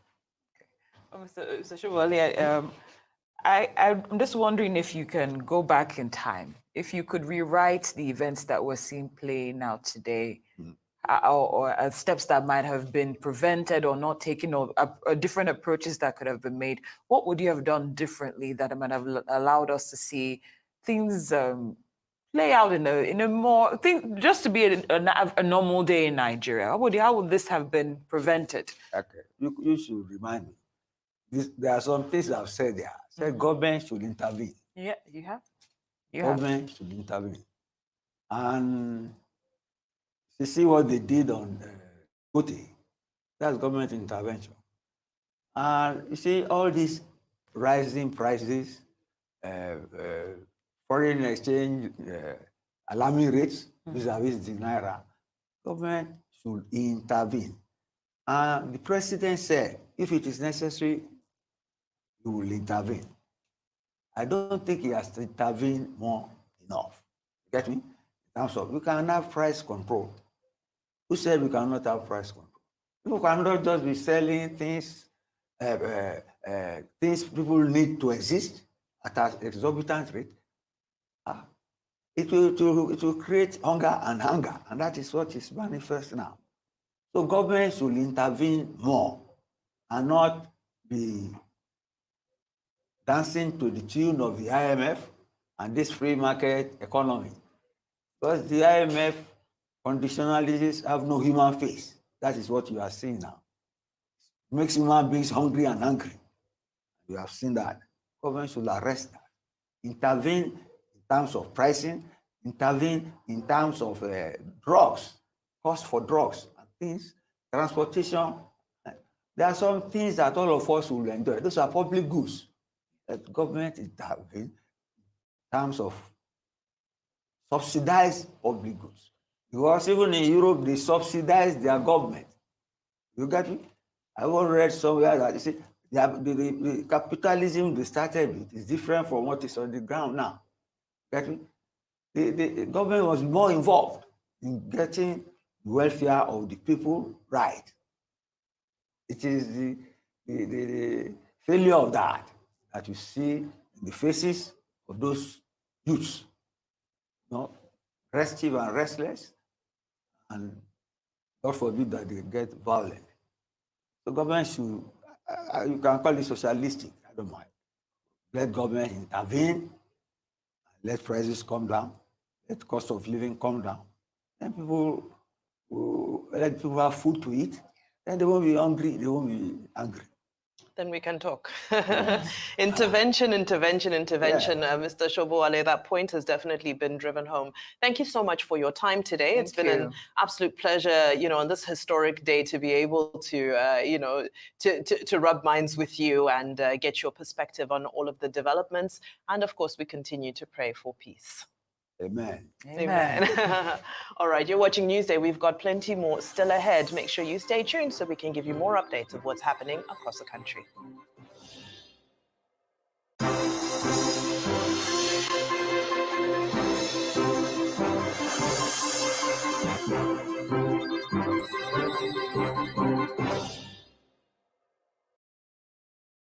Fidelity Bank is pleased to introduce its public offer and rights issue. For just 9 naira 75 kobo, you can subscribe for a share in Fidelity Bank, and shareholders can exercise their rights with just 9 naira 25 kobo per share in the rights issue. Time is ticking, so join us at Fidelity Bank. To subscribe, visit any registered stockbroker or any of the issuing houses to the offer or any Fidelity Bank branch. Good afternoon, sir. Please, I need a room to rent in your house. Okay, where do you work? I'm a nurse. That means you won't owe me rent. Congratulations, young lady. You have yourself a house. Well, thank you so much, sir. So, how much is the rent? 90,000 naira. Oh, but wait, where are you from? I am from Akamata. Akamata what? Akamata in my house? If you know how you got into my house, please get out right away. My spirit and that of Akamata people don't have anything to do together. Sir, what have I done? Your people from Akamata are known for bad things. That is what they represent, and you can't live in my house. Just get out right away. What's going on? Leave my house, young lady. Yes, our differences extend to our languages, culture, food, and even belief. But we are bound together by the cord of love. With one heart, with one voice, we will make Nigeria a hub of greatness, a place where the people live as one. This message is brought to you from the Center for Democracy and Development, CDD, with support from the UK government. Africa sits on the brink of unparalleled transformation. Leading financial institutions are embracing digitalization. Access Bank is at the forefront, redefining banking for the modern age. With digital solutions that transcend borders and bold partnerships that support financial inclusion, this isn't just banking, it's a blueprint for the Africa of tomorrow. Access, more than banking. Moment has arrived. Closer to your champion. Stay connected for every medal moment from the 2024 Paris Olympic Games. Get closer to your champions with SuperSport on DSTV, the home of entertainment.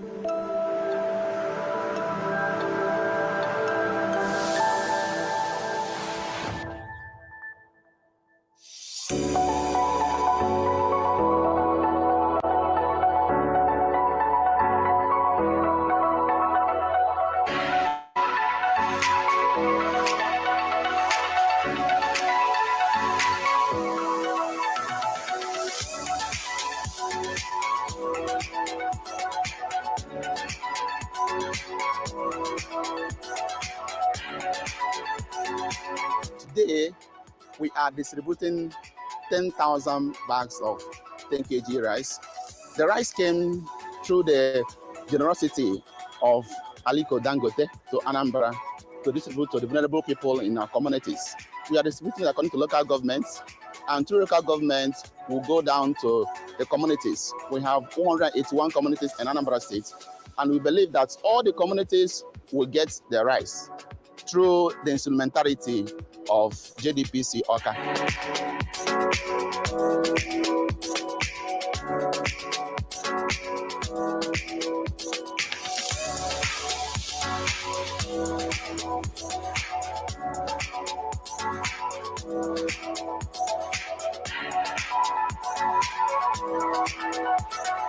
Aliko Dangote Foundation brought this rice here to distribute to the people in our communities. So we have come to your community to give you the rice. And we appreciate the generosity of the donor, Aliko Dangote.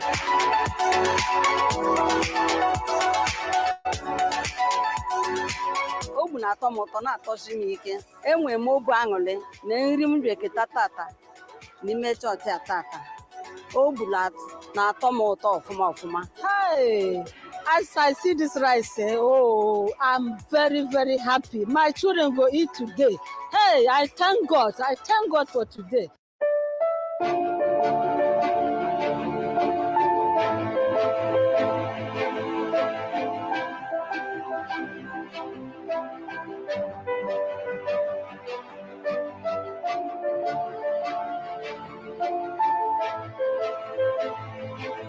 Very, very happy because this is very hard in Nigeria.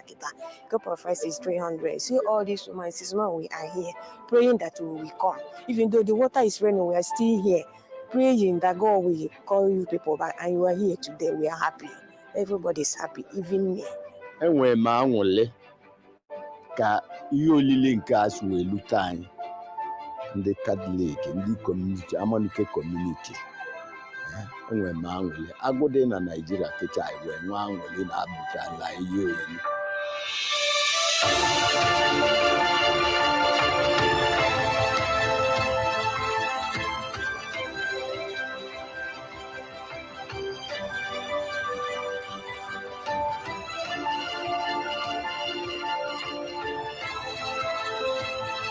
Aliko Dangote give us rice. I'm very happy on it because he do mighty something in this our town. Because hunger is paying us too much in this our town.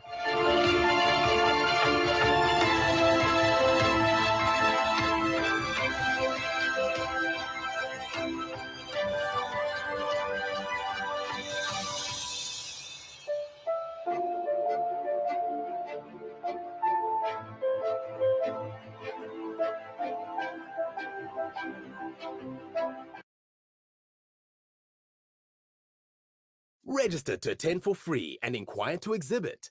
www.canex.africa.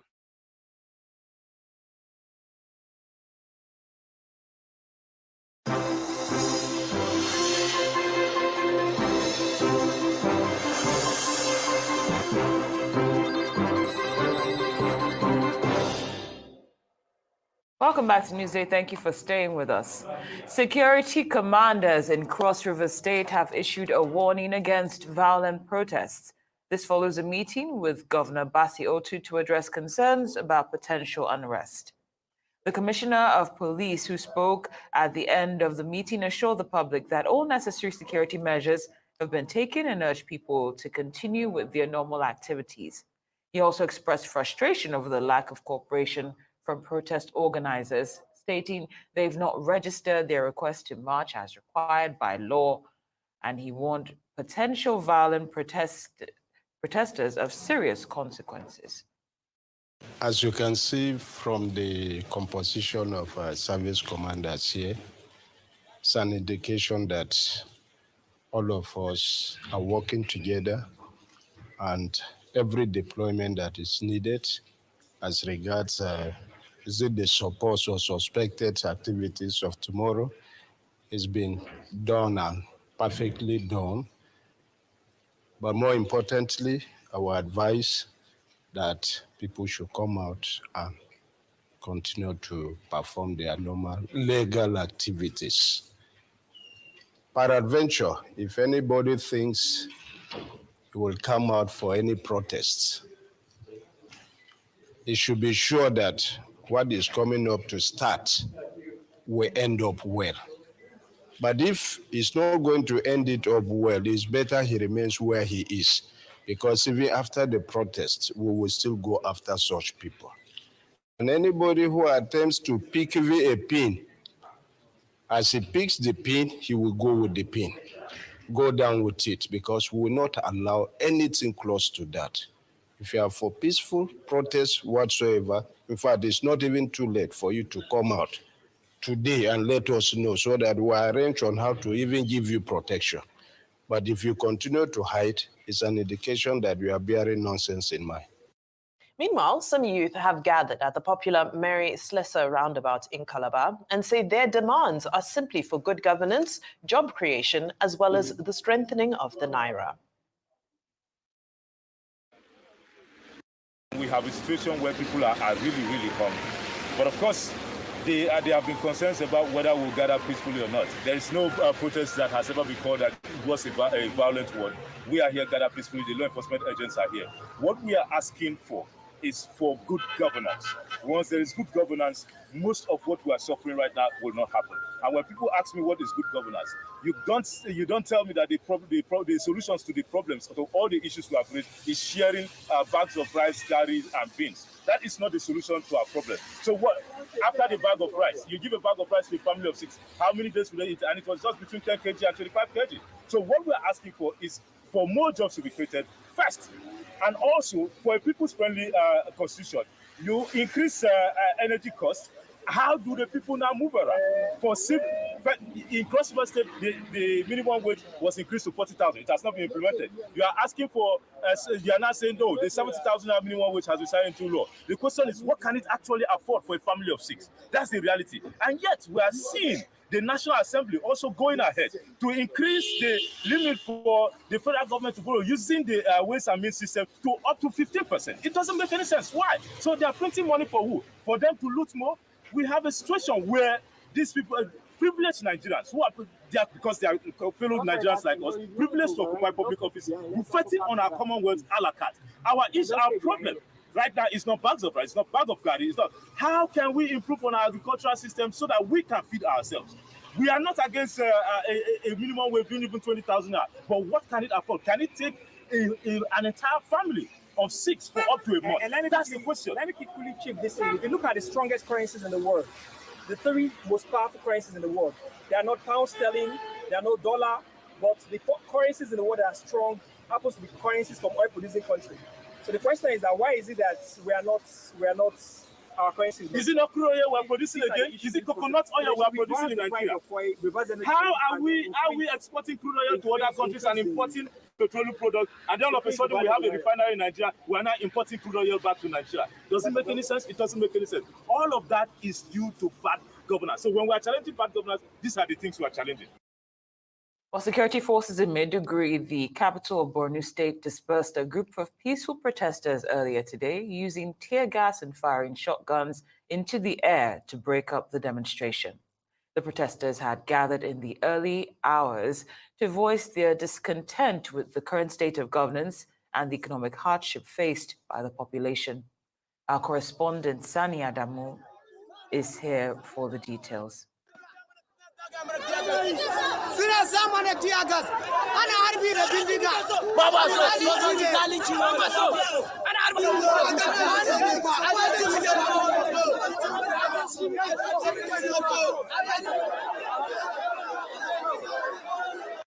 The protest began around 9 o'clock in the morning here at Bulunkutu in Maiduguri, the Borno State capital. But as you can see, the security operatives are trying to stop the protesters from proceeding into the city. Now, as we mentioned earlier on in this program, in response to the ongoing protests against economic hardship in Borno State, the government has imposed a curfew in the capital, Maiduguri. According to a statement released by the Borno State Police Command, the curfew is aimed at restoring law and order in the state. Now, operatives of the Kaduna State Police Command have dispersed protesters who attempted to block major roads leading to the state's government house. The protesters carrying placards with inscriptions such as "End Fuel Subsidy Now" and "End Bad Governance" began their peaceful procession from the popular NEPA roundabout towards the government house, chanting solidarity songs. However, the protest turned violent when demonstrators started burning tires and throwing stones in an attempt to force their way into the government house. Security operatives have used tear gas to disperse the protesters, who remain unrelenting. Right. Now, the spokesperson of the state's police command, that's Mansur Hassan, yesterday said that over 25,000 security personnel have been deployed to strategic flashpoints in the state to ensure law and order during the End Bad Governance protests. According to the police spokesman, the security personnel, including the police, the armed forces, and personnel of other security agencies, adding the show of force patrol was designed to showcase the capabilities and readiness of security agencies to maintain peace and order, and also serve as a clear warning to those who may seek to use the upcoming protest to destabilize the state. Now, protests have turned to appreciation in Adamawa State as many protesters were seen carrying placards boldly written, "Thank you, President Tinubu." The protest started at about 9 a.m. from Grade Interchange and terminated at the Mahmoud Ribadu Square. Comfort Ibrahim, one of the lead protesters, said they can't protest against President Tinubu because he's changed the narrative of the country. According to the leader of the protesters, those planning to protest against Tinubu's government are the enemies of Nigeria. The president is at the helm of affairs on the issue, on the crisis rocking the country, and I believe he's going to do something about it. And I want to say one thing again. In life, there's a good aspect of a human being and there's a bad aspect of him. We would like to appreciate the president on the issue of local government autonomy. He did a good job there. It is our prayer that the governors and the chairmen will do the needful to the grassroots, to the people at the grassroots. And secondly, if you look at the issue of the student loan, is another plus to him because it will be of help to the students at the same time. And on the issue of agriculture, we heard what the minister said and we heard what he said, that about trucks of food will be brought to various states. And with that, it will help. So one appeal we're making is that all we are after is that this issue of high rate of foodstuffs should be accounted.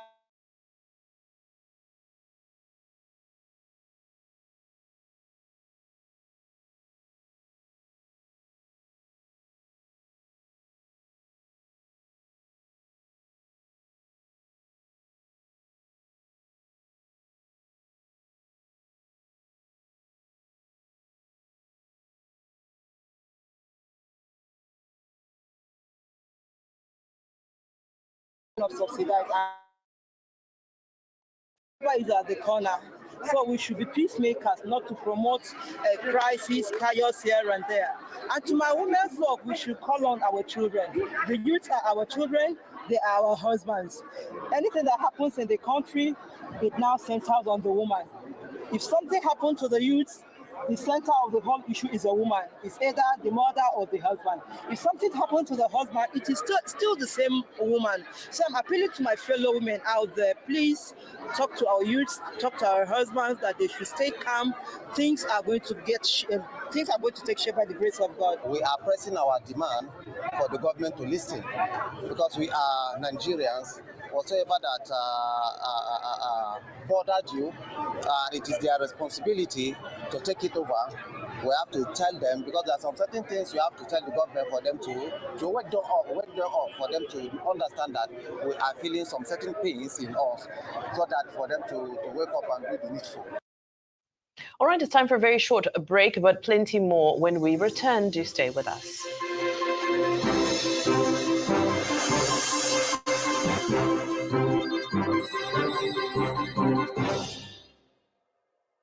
In a world where you can be anything, choose to make more out of it. So, whether you're a corporate, individual business, or entrepreneur, you can make the extra cash you need by signing up as an Access Closer agent to provide common banking services like cash withdrawal, cash transfer, buy airtime, bill payment, account opening, deposit money in your neighborhood.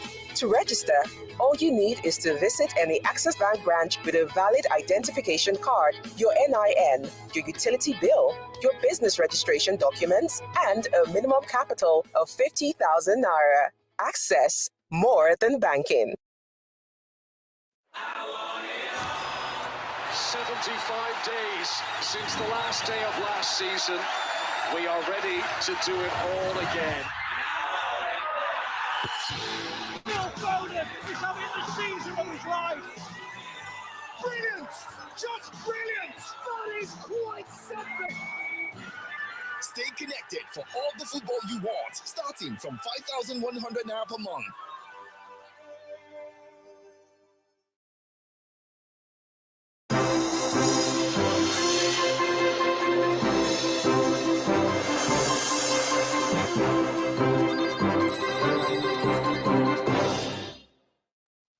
Welcome back to Newsday. Thank you for staying with us.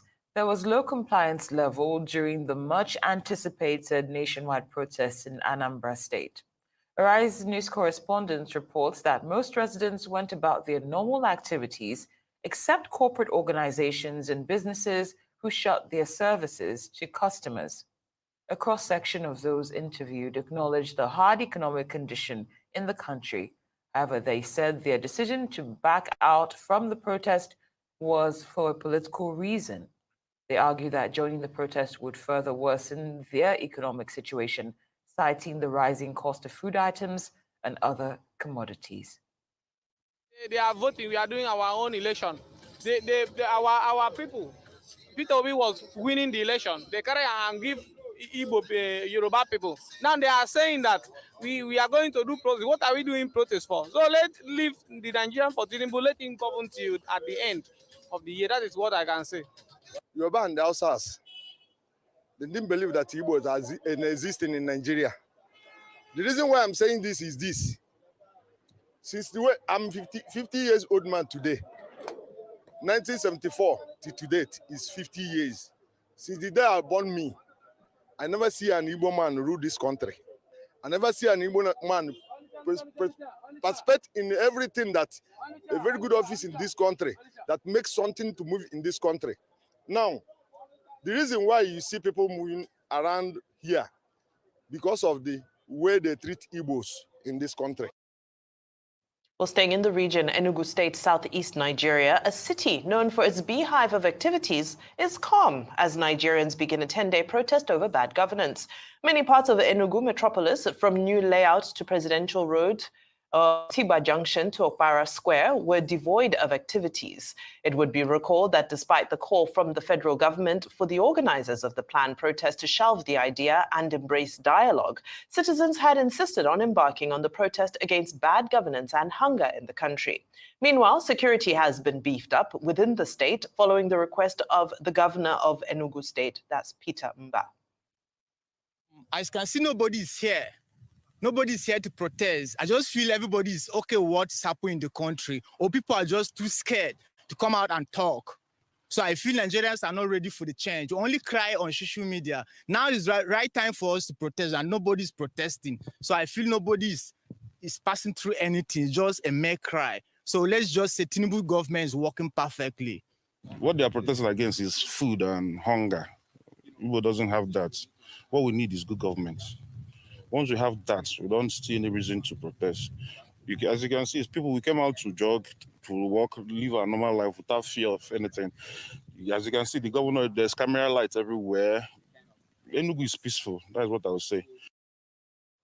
We'll take this story again. Protesters turned to appreciation in Adamawa State as many protesters were seen carrying placards boldly written, "Thank you, President Tinubu."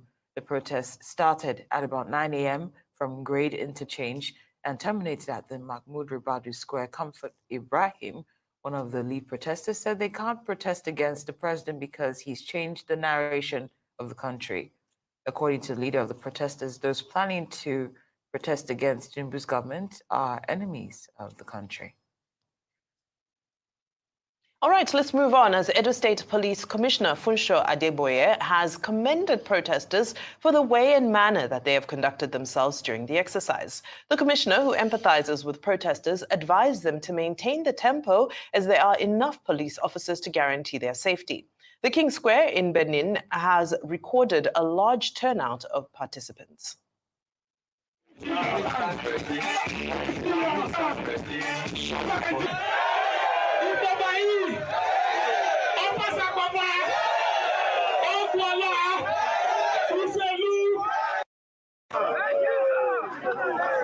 I remain your commissioner of police, your friend, your colleague in progress so that this nation will be better.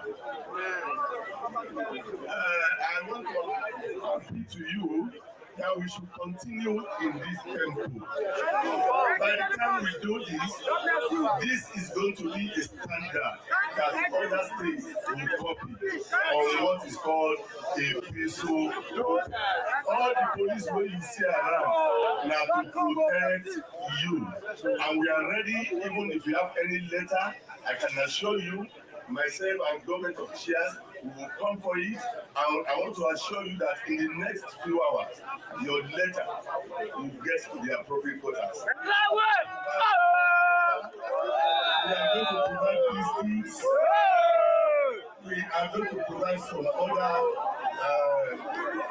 snacks. Please let us make this a carnival.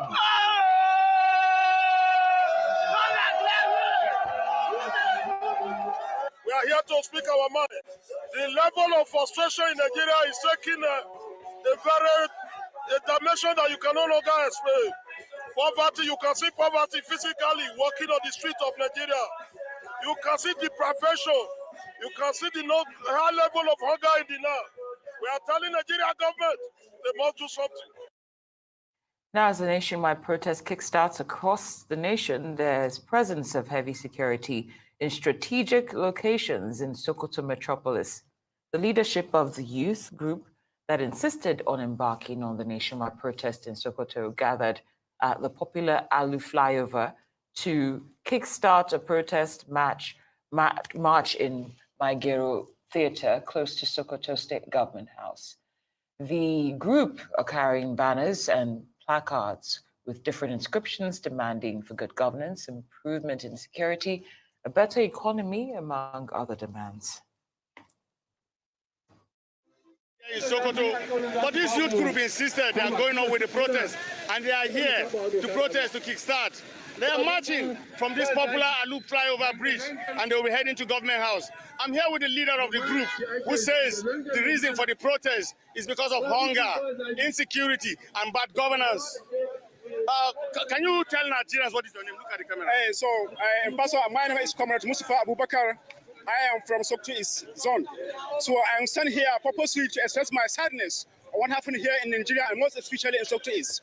We are killing, our people were killing massively at all the times. At least per day, at Sokoto East, we are missing almost about 10 to 20 people who were killed. Almost about the population where we observed that in Sokoto East, almost about 20 people are killed in each day. 25 people are going by one in the bush. So we are here to demonstrate our sadness, to show that our Nigerians are in hunger. Our people are killing massively at all the time. So we are here to show that our government that we are here purposely to inform the world that our people are killing. We are here representing the Sokoto East. We are here representing the Nigerians. We are here representing our younger ones. We are here. As you can hear from the protesters, one of the reasons for embarking on this protest in Sokoto is the situation of security challenges that is causing death to people. What he's saying here, that daily over 20 people are being killed in the Eastern Senatorial District of Sokoto, and is one of the reasons why they are protesting, and they want government to take action. It is Suleiman Nasser reporting from Sokoto for Arise News. And Newsday continues with more of our top stories after the break with Hawa Mukan and Timitope Fagbemi. I'm Cynthia Are. And I'm Bumbai Mutinidi Ekweyong. Please do stay with us and stay safe out there.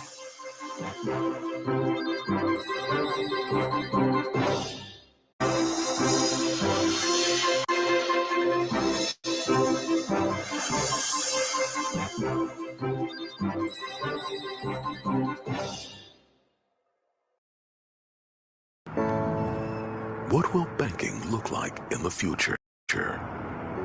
For over a century, we've been growing to meet the needs of an ever-changing world, delivering unique solutions to help our customers reach increasingly bigger dreams. Innovating to create an exciting new world of convenience and freedom, where what you can achieve, it is only limited by your imagination. opening up new, more inclusive channels for covers. Empowering a new generation to reach beyond their dreams and grow into the giants they were always meant to be. We're helping to create a future where the possibilities are infinite, the opportunities borderless, and where the world looks up to Africa. Let's awaken the giant in you. You first. First Bank.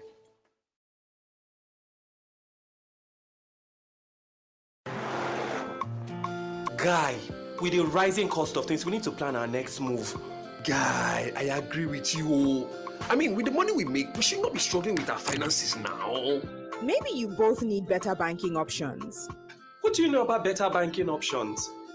I recently moved my salary account to Polaris Bank, and since then, it's been a smooth ride for me. They bought over my existing loan and gave me better interest rates and repayment terms. Are you serious? Yes, as a Polaris salary account holder, I can get personal term loan, auto loan, mortgage, 50% salary advance, credit card, and more without going to the bank. Really? I've got a personal term loan already. See, here's my credit card too. How do I make the move? Simple. Open a Polaris salary account on Vault. Use salary account as your referral code.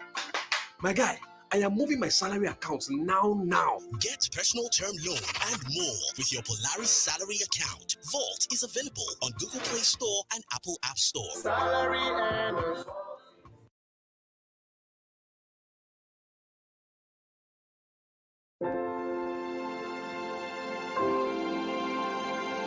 You're watching Arise, the world's standout news channel. Proudly independent for more than a decade. Always bold, always fresh. Winner of several awards, local and global. Winner of TV Channel of the Year from peers at the Broadcasting Organizations of Nigeria Awards. Winner of an Emmy from America's National Academy of Television Arts and Sciences. Still, we're changing the conversation to make sense of your world. We'll do it together, because now more than ever, you need a clear voice to guide you home. Arise News, awards, and beyond.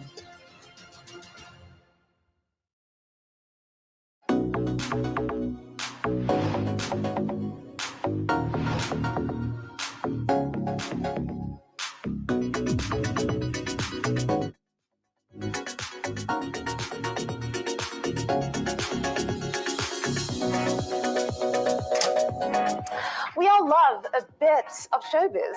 If it's happening in the world of entertainment, you'll be hearing about it here. From what's trending on the socials to music and movies, and all the latest showbiz gossip from around the world. Join us for a front row seat at the Oscars in Los Angeles, or the biggest moments from Fashion Week. It's fun, it's fresh, and it's packed full of all the entertainment news you need to know. You heard it here first. I'm Kachi Ofia, and this is Arise 360, where every culture matters.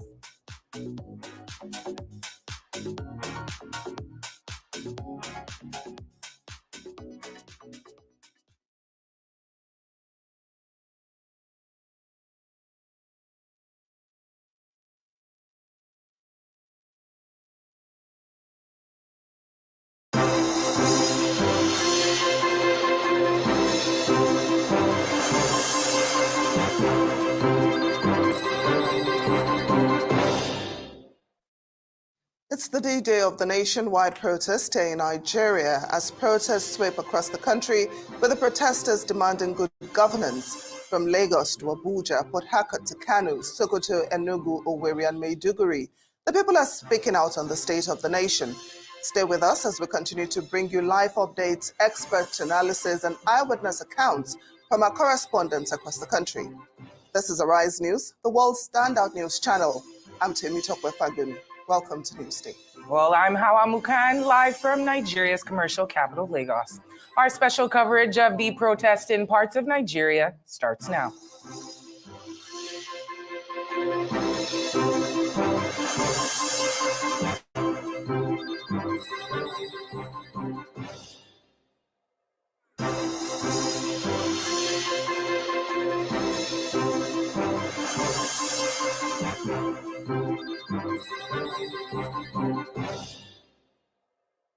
Well, Nigerians resident in the ancient city of Ibadan besieged major roads to resist what they termed bad governance and the worsening economic challenges which have made their lives most unbearable. The protests, which commenced at the Iwo Road interchange, traversed Mokola roundabout, challenged the area and indeed major regions across the state. Led by leaders of the Joint Action Front, civil society groups, and student union leaders, the protesters say that they will not back down until the lives of the common masses take more of a positive dimension that is devoid of hardship. They say they will not back down until their demands are met, calling on other citizens to join in with them in subsequent protests to demand for a more prosperous and rewarding life. To express our dissatisfaction and display against government that is unleashing poverty, misery, squalor on the mass of Nigerian working people. We are using this opportunity to tell Nigerian government at all levels that enough is enough. We are using this opportunity to beg our president and every senators involved in this case. They should please, I beg, the fuel price should come down. The food price also should come down. That is what is really giving us headache. We are calling on the government to clamp down on all the hardship that the Nigerians are facing, that the masses are facing. We want the Nigerian government, as a matter of urgency, to find something to do with the fuel pump price. And also we want the government to find something to do to the hardship that the Nigerians are facing. Hunger and poverty. So we are coming out to say no to all these prices. That you cannot really continue. That we are not fighting for survival. We are not fighting not to be extinct. No, it's completely no.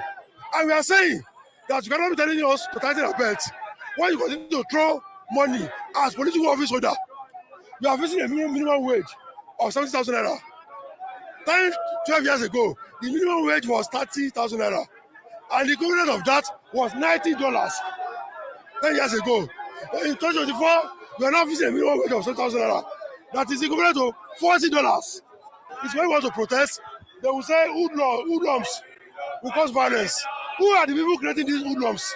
These hoodlums are the same thugs you use for election, you use for campaign. They are not hoodlums. But when it becomes a protest, you turn them to hoodlums. The announcement of this protest itself has sent shivers down the spines of those in power at the top, and you have seen them rushing to do some Bole Kaja intervention, which ordinarily we know would not add any value.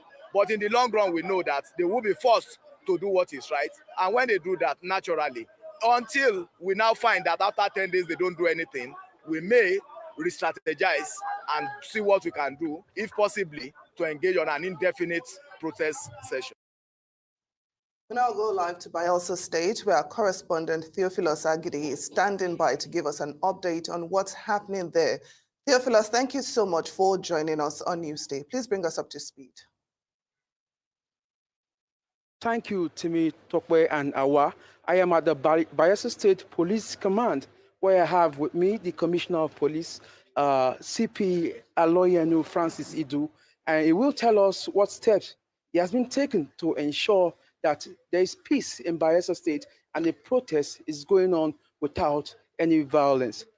Sir, we'd like to hear from you. Arise would like to hear from you. What steps have you been taking to ensure there is peace? And what have you been, can you give us an update of what you have been doing around the clock to ensure peace, safety of lives and property?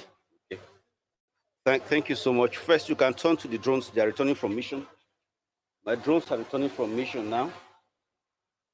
But the first thing is to build people's confidence of the capacity of government to protect lives and property and give adequate guarantees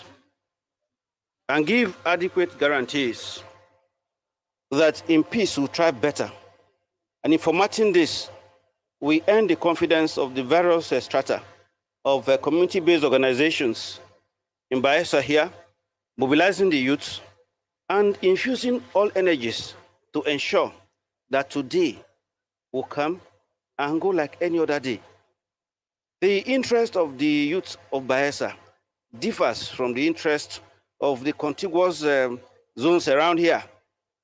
This was the epicenter of the economic struggle for emancipation. The fruits of these emancipations are dropping, and the youth won't want to do anything to disaggregate the benefits and their access to wealth. Okay, so I would like to hear from you. What have you been doing around the clock to ensure that there is peace? Tell us what has been happening in the state. Your day-to-day operations to ensure that this violence does not get out of hand. There are envelopes of peace created. Then there are deployments specific, both foot on the ground deployments, motorized deployments, and if you turn the camera a little, you will see drones coming back from missions. It's important to take a look at it. The drones are coming back from missions.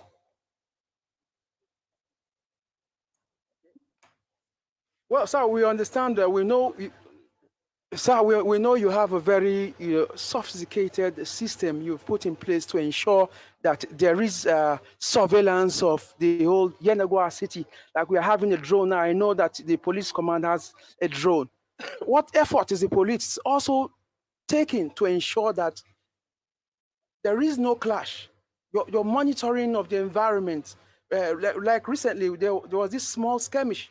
There was this small skirmish around the Biogbolo area, and we also know that while there are protest activities going on, there are also solidarity activities, rallies going on. What steps are you taking to ensure that these two groups don't clash with each other?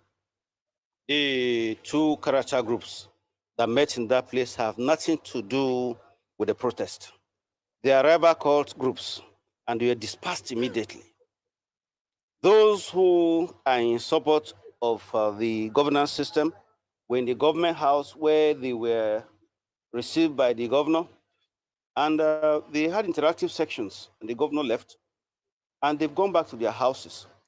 This was the domain of various, columns of cultist groups before now.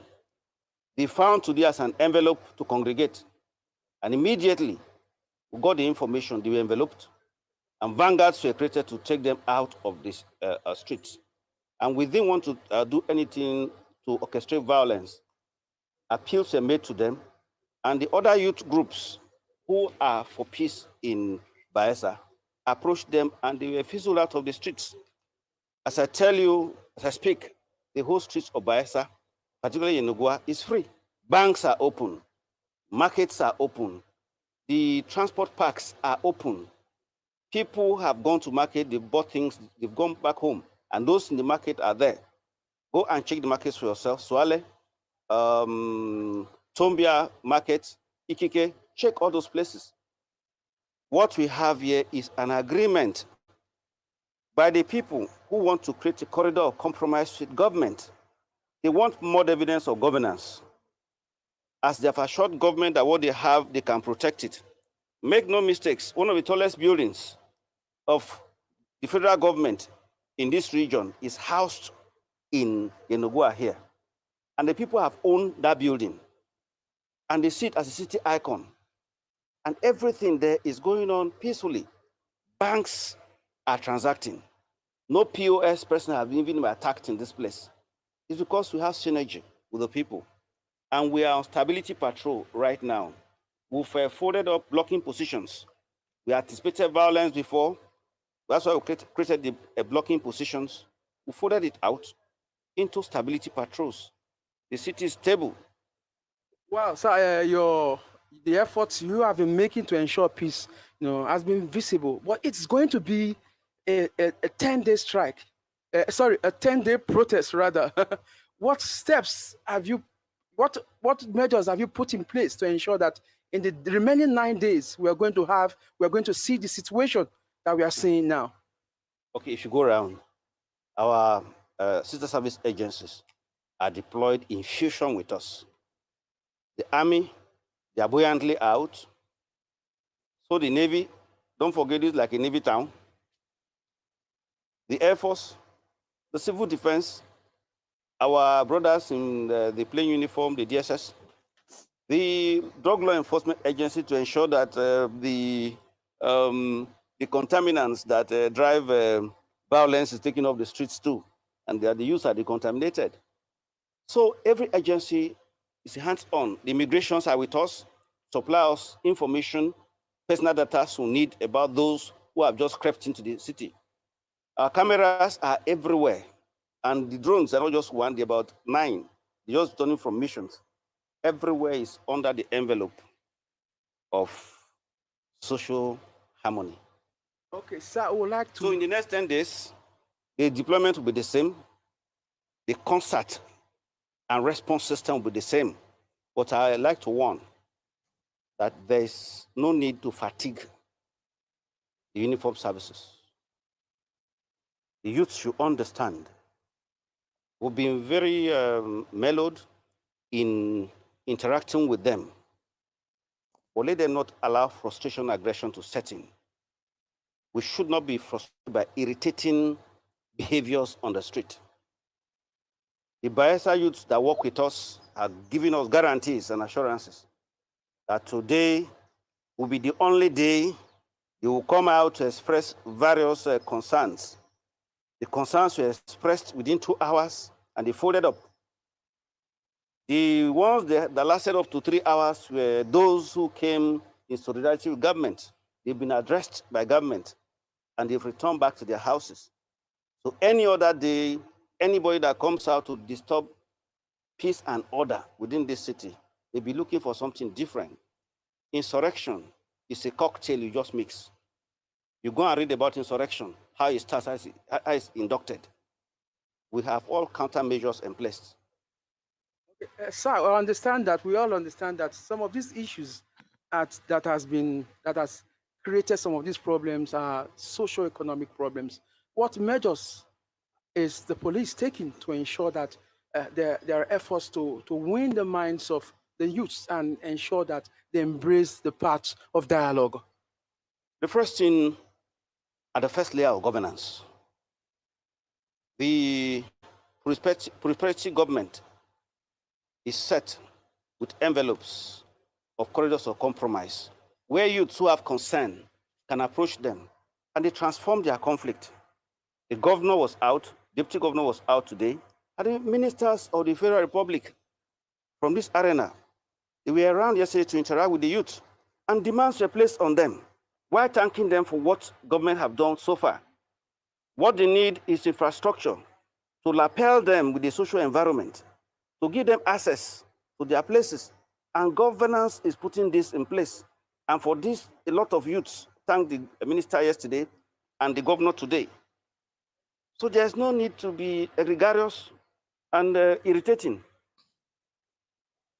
Be rest assured that the youths in Bayelsa here, they come from a formative point of view.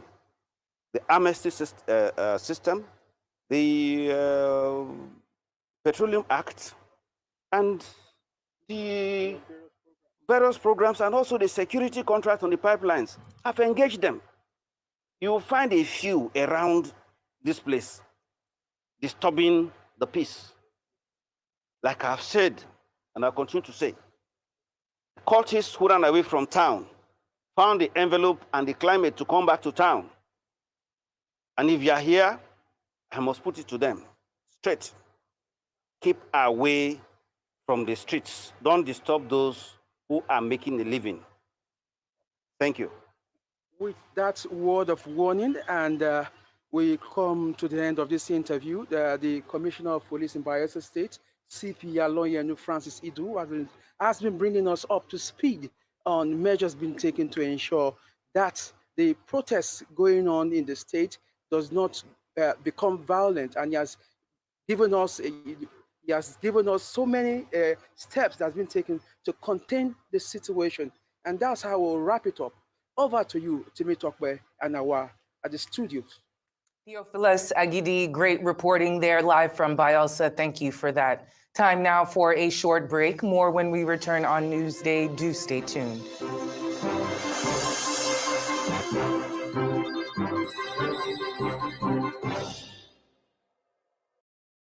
Good afternoon, sir. Please, I need a room to rent in your house. Okay, where do you work? I'm the nurse. That means you won't owe me rent. Congratulations, young lady.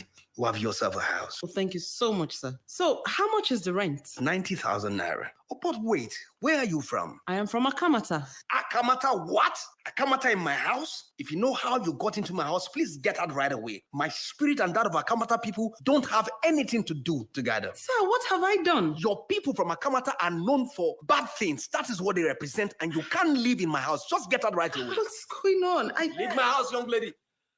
Yes, our differences extend to our languages, culture, food, and even belief. But we are bound together by the cord of love. With one heart, with one voice, we will make Nigeria a hub of greatness, a place where the people live as one. This message is brought to you from the Center for Democracy and Development, CDD, with support from the UK government. Register to attend for free and inquire to exhibit. www.canex.africa.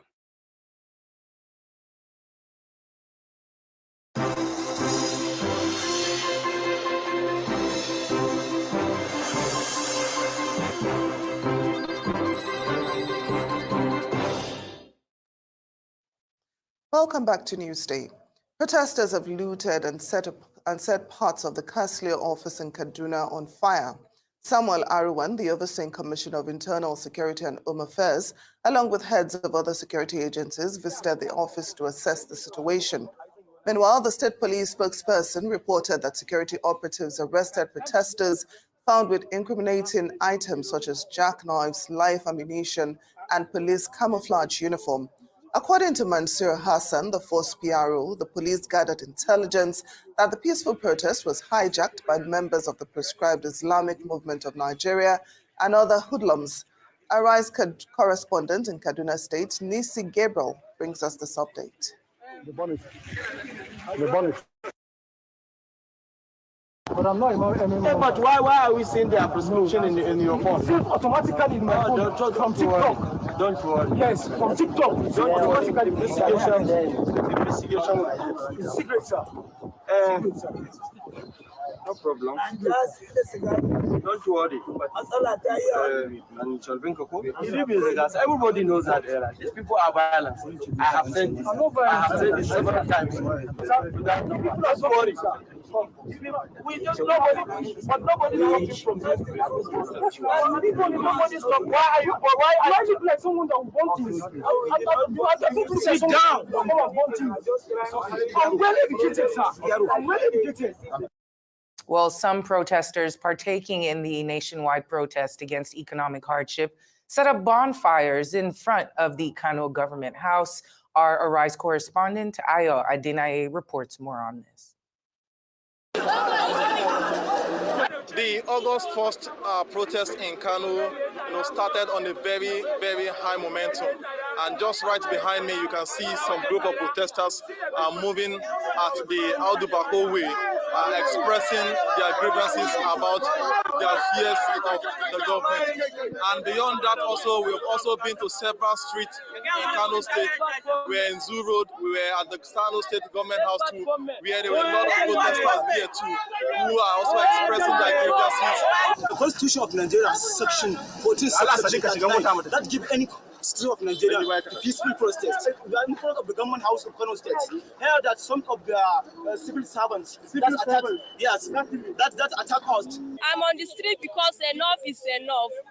Enough is enough for Nigeria. All the poor people of Nigeria, we are suffering. So we want the government to do something about Nigeria. We want the government to reduce food in Nigeria, and we want the government to reduce fuel subsidy in Nigeria, and we want the government to help us to make security here in the north. That's why I'm on the street. We have gathered here today in order to show our support for the good policy of the President Bola Ahmed Tinubu's administration, because there are a number of development brought by the administration of President Bola Ahmed Tinubu. Actually, to appreciate Mr. President for the development we're able to count in this administration. More especially with the students, appreciate the student loan We are here on behalf of the team in youth of Kano State, also the ambassador, to deliver our message to the Emir of Kano, Alhaji Amin by taking the president against insecurity, poverty, and so many things that is happening in Nigeria. Security commanders in Cross River State have issued a warning against violent protest. This follows a meeting with Governor Basi Otu to address concerns about potential unrest. The Commissioner of Police, who spoke at the end of the meeting, assured the public that all necessary security measures have been taken and urged people to continue with their normal activities. The Commissioner expressed frustration over the lack of cooperation from protest organizers, stating they have not registered their request to march as required by law. He warned potential violent protesters of serious consequences. You can see from the composition of service commanders here, it's an indication that all of us are working together, and every deployment that is needed as regards is it the supposed or suspected activities of tomorrow is being